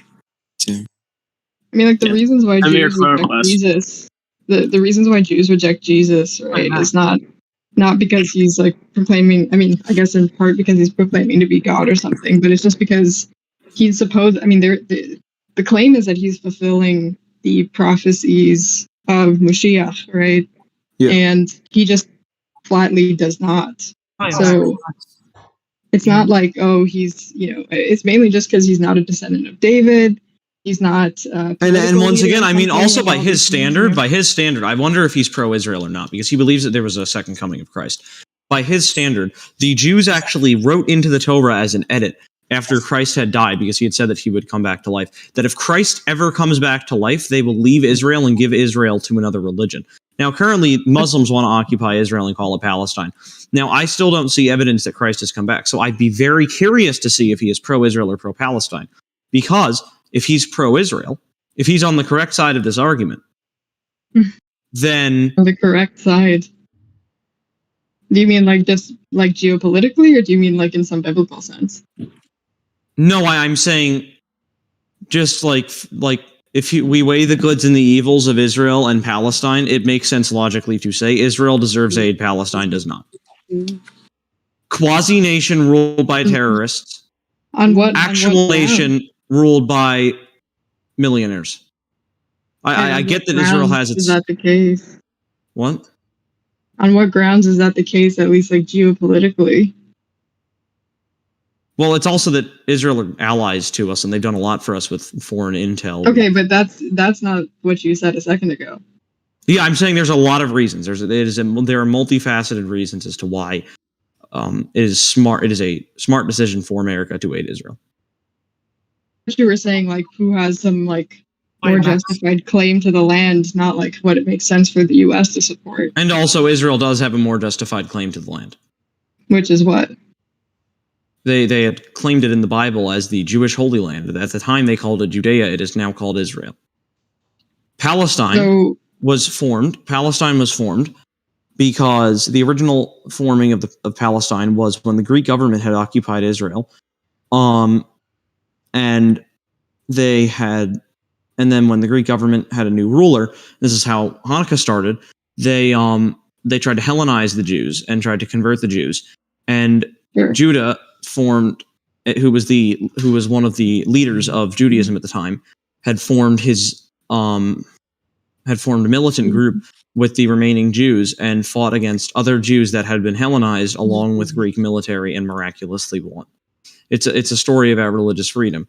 Now, Palestine... Yeah, I'm familiar with it. Palestine was then reinstated in a project that had started in 1951 between Jordan and Egypt as an openly anti-Semitic attack on Israel, in which they sent social rejects and convicted rapists and murderers to, instead of sending them to a prison sentence, they sent them to land that was occupied by Jews and was technically considered Israel, but had not yet been bought out by Israel. And then they called it Palestine, and they split Israel in half, basically. So when you're talking, so you're saying that Israel, okay, so like how long ago would you say it was that Israel was like occupied by not Semitic people, but just the Jewish people? Like prior Israel has been occupied since around... By Jews? Yeah, by Jews since around 1000 or 900 BC, when Moses wrote the Torah. Well, so like that's kind of based on the Exodus story, right? Yeah, because technically the Exodus story is basically the only historical document we have of when Jews actually got to Israel. And before that, there was... that there's like no evidence of Jews ever having an Exodus that from Egypt, right? Well, I'm not saying that all of that is completely factually true, but the fact of the matter is that they were enslaved in Egypt, and over a 42-year process. We don't even have evidence of that, though. We do. There's no evidence. Sure, we have. There have been a lot of hieroglyphs that have been translated. Need be that there's limited people that know how to translate hieroglyphs, and they don't have all the knowledge. It's not an issue. Maybe like as far as we know about the story of the Exodus, like most scholars like reject the narrative of the Exodus as being completely true and as at best a legend that may have had some historical detail to it, or may just be a complete myth entirely. But now a lot of historians at the same time have said the Jews were enslaved by Egyptians, and they managed to make it to what is now Israel. Which historians? Yeah. I believe there was an op-ed on Britannica about it. There have been a lot of... Yeah, I mean, if you don't have to do it now, but if at some point you could like link me, because I'm unfamiliar with any that would affirm that was... Okay. That there's any evidence other than the Old Testament that happened. Yeah. I mean, I can just say, like, the guys who are behind what Christians use thinking support of the Exodus was what is known as Patterns of the Exodus, that movie. The guys who wrote that said themselves that it's very likely that the stories themselves also did not happen, but this is just the information we've come to detail. Yeah. I'm not saying that Moses somehow split water and turned a piece of wood into a snake. I'm not expecting you to support the metaphysical claims. I'm saying just... Yeah, I'm not saying that. I am saying, though, that there is a lot of historical accuracy to back up that. No, I think that's too high of an expectation. I would never expect someone to... Yeah, I'm saying, claims, right? I'm just saying simply there being an exodus of Jews from Egypt and then being enslaved there at some point. That is not supported by anything that I'm... There were... In Egypt, the way that, as far as I know from historical documents, the way that the Egyptian pyramids were built was through Egyptians at the time that had denied the Egyptian religion and created their own monotheist religion, which is the first recorded monotheist religion in history, Judaism. And they were... Not necessarily. Zoroastrianism is said to have been the first. Okay, true. I forgot about that. The first in that area, at least. Yeah. The first exposure that the Egyptians had to monotheist religion. The oldest major monotheistic religion, I think, is best to say it. Yeah, and arguably the oldest major monotheist religion and the second oldest monotheist religion ever, compared to the Egyptian religion. I forget the name of it, that had been around for thousands of years, that had been around for I believe around 1,000 years, slightly over that prior. Zoroastrianism didn't originate in Egypt; it originated. Yeah, I'm saying the Egyptians didn't have exposure to a monotheist religion at the time. And that was their first exposure to a monotheist religion. And their response was to abuse and to enslave them and make them build monuments for their pharaohs that had died, the pyramids. Right. So you're saying your claim is just that, to support the, Exodus. And I think that this would be sufficient to support, the Exodus, right? It's just that Jews or people that sort of were becoming what would be the Jewish people are the ones who built the pyramids. And my claim is that there's zero evidence of that archaeologically. Yeah, well, not even the Bible says that, that the pyramids were built by the Jews. So, well, the Bible does state that the pyramids were built by slaves, and there are hieroglyphs that had. The Bible says that, but look, there have been graves and unearthed bodies of people that were the workers who built the pyramids. And they had things like healed bones that had been set properly, which indicates they had access to medical care. They also had evidence of a very rich diet, not something that a slave laborer would be fed, right? Yeah, they were well-fed working men, who were... Yeah. I'm not saying that they were treated the same way as the Ten Commandments movie depicts it, or anything like that. That's not what I'm saying either. I'm saying these were just Egyptian people, and I would strongly encourage you to look into it, because there's absolutely zero evidence that slaves or Jews, simpliciter, ever had any hand in building the pyramids. Well, at the time, the Jewish religion didn't exist, but they made monotheist. Sure, but whomever would have become them, right? This is accounted for in this research. They made monotheist Egyptians build the pyramids. Which no, they didn't. That philosophy. You're saying that some group that is ostracized, that eventually became the Jewish people, were as a part of their ostracization, I don't know if that's a word, basically forced to build the pyramids, and that's just simply not true by, any evidence that we've uncovered.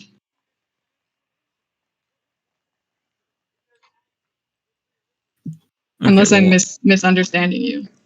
Okay, I also do think that obviously they originated in Egypt and they made their way to what is now Israel, which they didn't have to do by crossing an ocean. So it's obvious that they made it to Egypt. Not saying that they crossed an ocean. I'm not saying that they split an ocean, but they definitely did make it from Egypt into what is now Israel and claimed it as their land. They were the first to claim it as their land. Currently, also, if you look at the success rates between Israel and Palestine, it's pretty obvious to see which government is more efficient and which country is more developed. Well, what I was saying, though, is it'd be interesting to see what that guy, the Protestant guys, what his opinion is. Sure, but I mean, I'm sure his view is, very much dogmatic, whatever it is. some sense. But yeah, I'd be curious to see, because he believes that the second coming of Christ happened, and it was written as kind of a half joke that if the second coming of Christ did actually happen, because Jews don't believe that it happened, that then we would leave Israel and we would not claim any part of land as a Jewish land, and there would never be a Jewish state. And well, so like, before we move on to it though, like I agree with you that I was raised Orthodox Jewish, right? So I'm not unfamiliar. All I'm saying is that when you look at just historically, because you're sort of saying that your view of like the Israel-Palestine conflict is going to be largely based in, you know, this view that the you know, at least the people that would become the Jews and stuff like that were enslaved in Egypt. There was this exodus. They went to Israel. This was like their land, right? Well, no, that's not what my view on Israel-Palestine is largely based on. My view well, on I mean, but that's going to be what's going to undergird like the notion that the Jews were there first, right? My view on it is based on that the Jews were there first, that they had made their way there, they claimed it as their land. That right at the time of the Exodus. Yeah, and regardless of if the Exodus had happened or not, at that time, during that time period, they had found the land. Shortly after the writing of the Torah and the inscription of the Ten Commandments in stone, along with the writing of the other 603 commandments. So I mean, like, I think that if you look into the, you know, what there is like archaeological support for, at least, and I mean, obviously that's not going to be exhaustive of everything that could have happened, right? But just what there's evidence for. And I know that you appreciate empirical evidence, right? Based on the conversation from the other day. Definitely. You know, it certainly, I'm not going to say that there were no Jewish people, right? Of course, there were, like, the Semitic peoples were comprised somewhat of Jews, as well as Palestinians and all of these other people. It's just kind of the Semitic people as a whole would be that whole sort of area.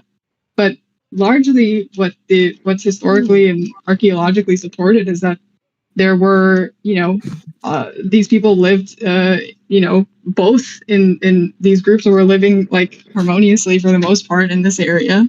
Yeah. For as far back as we have evidence for. There's not like some group that had a first claim to this. I also do want to say that I have one last thing to say and then I got to go. I find it interesting, not the slick guy, the guy before him, the one that was yelling all the time. I remember he had said to me that apparently I am not a real Jew for not believing in Christ, which one of the principles of Judaism is to not believe in Christ. And also, that's just not true. Like, I mean, what he was saying, and also on top of this, that I am not a real Jew unless I follow all 613 commandments, which is very interesting when every single Orthodox rabbi in pretty much in the past 1,000 years or so has said, yeah, there's some stupid commandments. I mean, there's 613 of them. Like, for example, the idea that for one of my political beliefs, I do support the death penalty, and that is partially because of what is said in Judaism. But one of the commandments, I believe it is, it was paraphrased in its translation as to give a death penalty through a beheading from a sword. And I mean, obviously, in modern day times, you are not going to behead people with guillotines and swords as their death penalty. You're going to use something like lethal injection if you are going to administer the death penalty. A lot of states don't administer the death penalty. So I find it very interesting that he's saying, well, in order for you to be a correct Jewish person, you have to be a rabbi with hair braids and tassels on you. I forget what they're called. I forget the name for it. You know what I mean, right? You're talking about the. Everybody forgets the name. But you have to be a rabbi in order to be a good Jew. You have to be a rabbi that follows all 613 commandments and beheads people. It's really stupid. It's really, really stupid. I also find this interesting. I don't know if you've heard of it. Theist. They're called theists. Yeah. Like side. Do you know what Lav Tahor is? Do you know what Lav Tahor is? Probably familiar with the idea. I just don't remember. It's a Hasidic Jewish cult in, I believe it is Ecuador. or Oh, then I'm unfamiliar. yeah, they live in a forest like Amish people, and they have arranged marriages, which I find so interesting because once again, one of the 613 commandments says to not allow arranged marriages and to allow people to find their own and to allow men to find their own wives and women to find their own husbands. It's very interesting to see what they have. They have mandatory face covering very, very similarly to Islam, which is weird. Not weird. I mean, married women have to cover their hair and all of this stuff in Judaism, right? Hey, yeah, I'm saying in like very Hasidic Judaism. I'm saying now, what?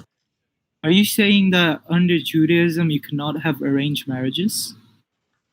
I'm saying under the traditional Jewish principles, one of the commandments says that arranged marriages are immoral, and says that people should be allowed to find their own sexual partners. I'm not saying that there haven't been arranged marriages in Judaism.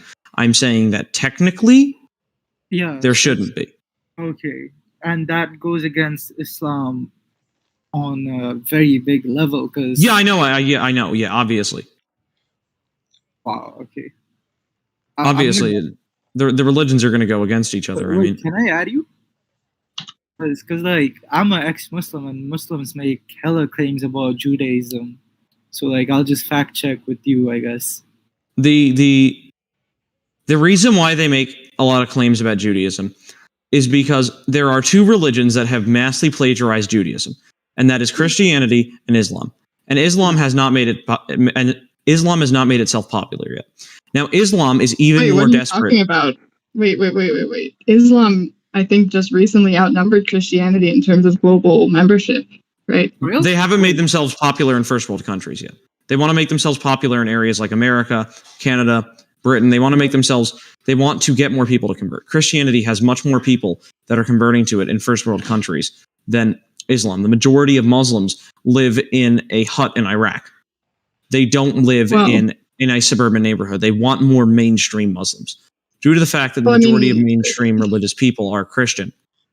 Look, that's just gonna, I don't know what you're saying. Like it's just gonna be the case that it's harder to convert people in first world countries to any religion, and that's gonna have the highest, area. Now also the fact is, it just happens that people in first world countries for some reason convert to Christianity a lot. For the most part, new Christians are going to be the children of Christians already. Yeah, I'm saying for the most part. I'm saying the majority of, there aren't many religious converts in first world countries, but the majority of religious converts are born-again Christians. They are not born-again Muslims. I think that mostly has to do with the population, because you can see scientists, like literal scientists in Malaysia becoming Muslim, although they were not. I think it just has to do with what people around you are. Yeah, it partially has to do with what people are around you. Islam has much more prominence in Eastern civilization. Yeah, exactly. It's not like a big part of it is they are mad because Christianity plagiarized Judaism before they did, and Christianity is somehow still more credible. They didn't learn from Christianity's mistakes. So Christianity is more credible. Okay, you gotta look at it. Okay, the Christian view of Judaism ought to be more credible because Jesus lived around Christians, right? And Muhammad only heard about Judaism through his uncle, or like. Yeah. I'm saying yeah. So obviously the Christian view of Judaism is more credible. I don't know if you know this, but in the early days of Christianity, like 100, 200 AD, they actually did the same thing to Judaism. A lot of Christian priests at the time denounced rabbis, and it's the same thing. And it was right when Christianity was really gaining prominence in first world civilization, which at the time was the Roman Empire. And the Roman Empire hated Jews. They were the most of the emperors of the ruling of the Roman Empire were openly anti-Semitic, and it's the same thing that we're seeing with Islam, because more and more people are starting to convert to Islam. I don't know if you've seen the paper. More and more people, especially in Canada.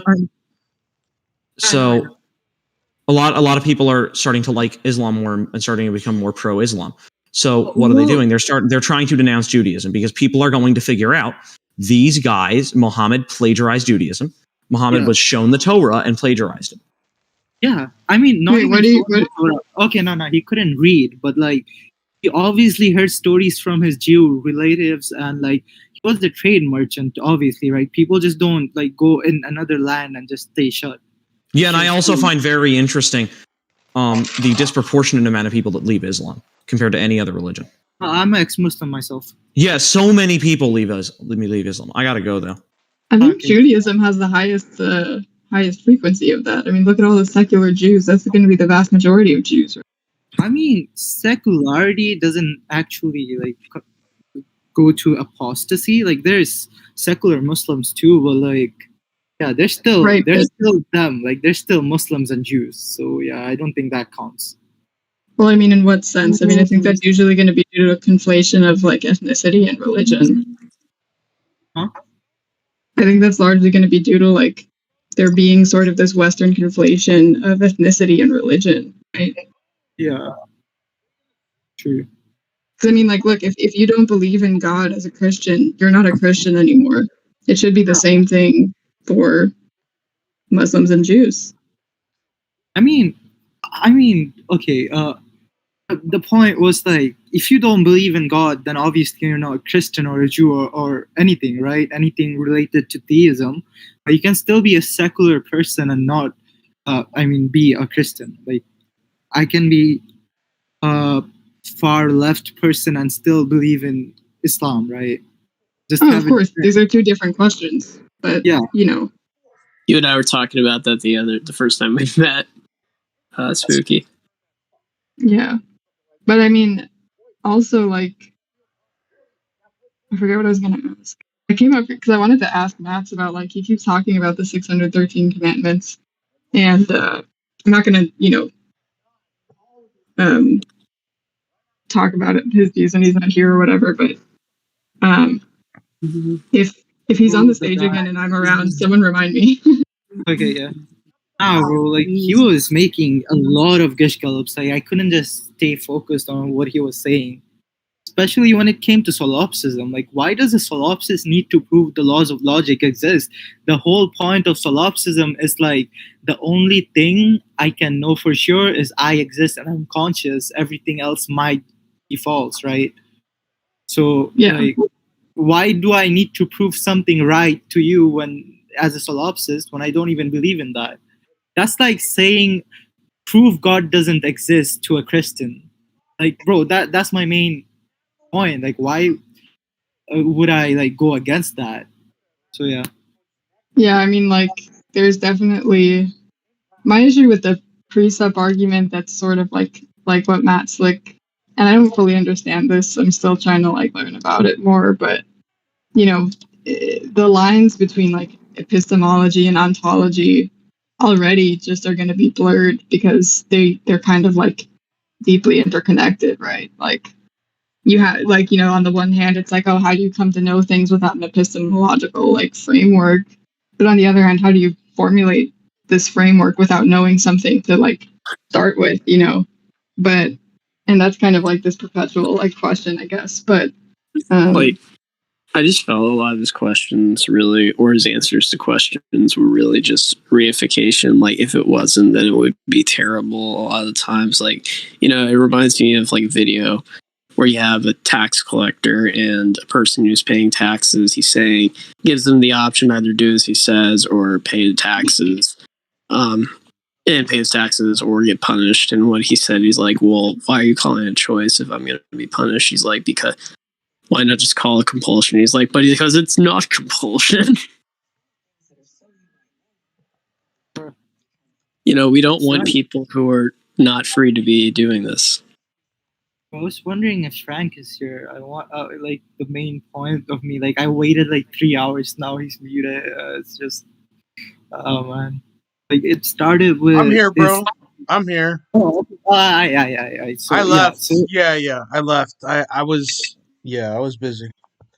Okay, so you started with, is atheism irrational, right?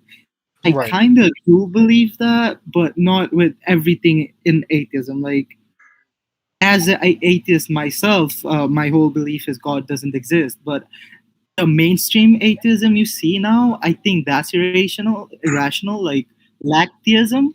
Like when you say you lack belief in God, that doesn't have any propositional value aside from your psychological state of not believing, right?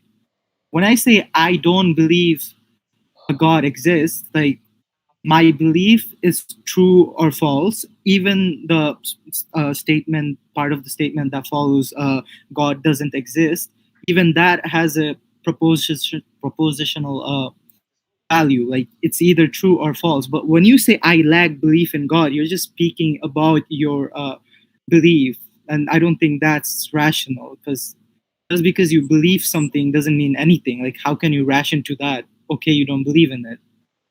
So that's the only problem I have with atheism. Like I think that part is irrational. But if you say I don't believe in God, that could be rationalized. So yeah, that's it. Okay. Hey, I'm gonna close on the stage because we've been going for about 3 hours and 4 hours, and yeah, and we started with necrocancer and me, so that's kind of funny how we ended with necrocancer and me. And Nico, who was trying to get involved for like 3 hours but couldn't talk. Bro, for real, like everyone just goes over each other, especially. Not Matt. When Matt the was theist, picky about it. when the theist came in, it was like, or not the theist, but the debate God guy. I forgot his name, so I just called him a theist. God is real. Yeah, God is real. God is retarded apparently now. Whatever his name is, that was crazy. But the thing, I felt like Matt Slick just got offended way too quickly. Like it wasn't. Yeah, like he was being nitpicky. Like, bro, nobody even interrupted you properly, right? Yeah, it wasn't. Yeah. But with the theist guy, everyone's just talking over each other. That's different. That was crazy. Last time I talked, Matt was like, "Yeah, go for it." Matt pretty much got offended when I pointed out that God lied, and when he said that people would die if they ate from the tree. Yeah. Oh my god. Anyways, you guys have a good day. You too. All right, guys. See you later. Yeah.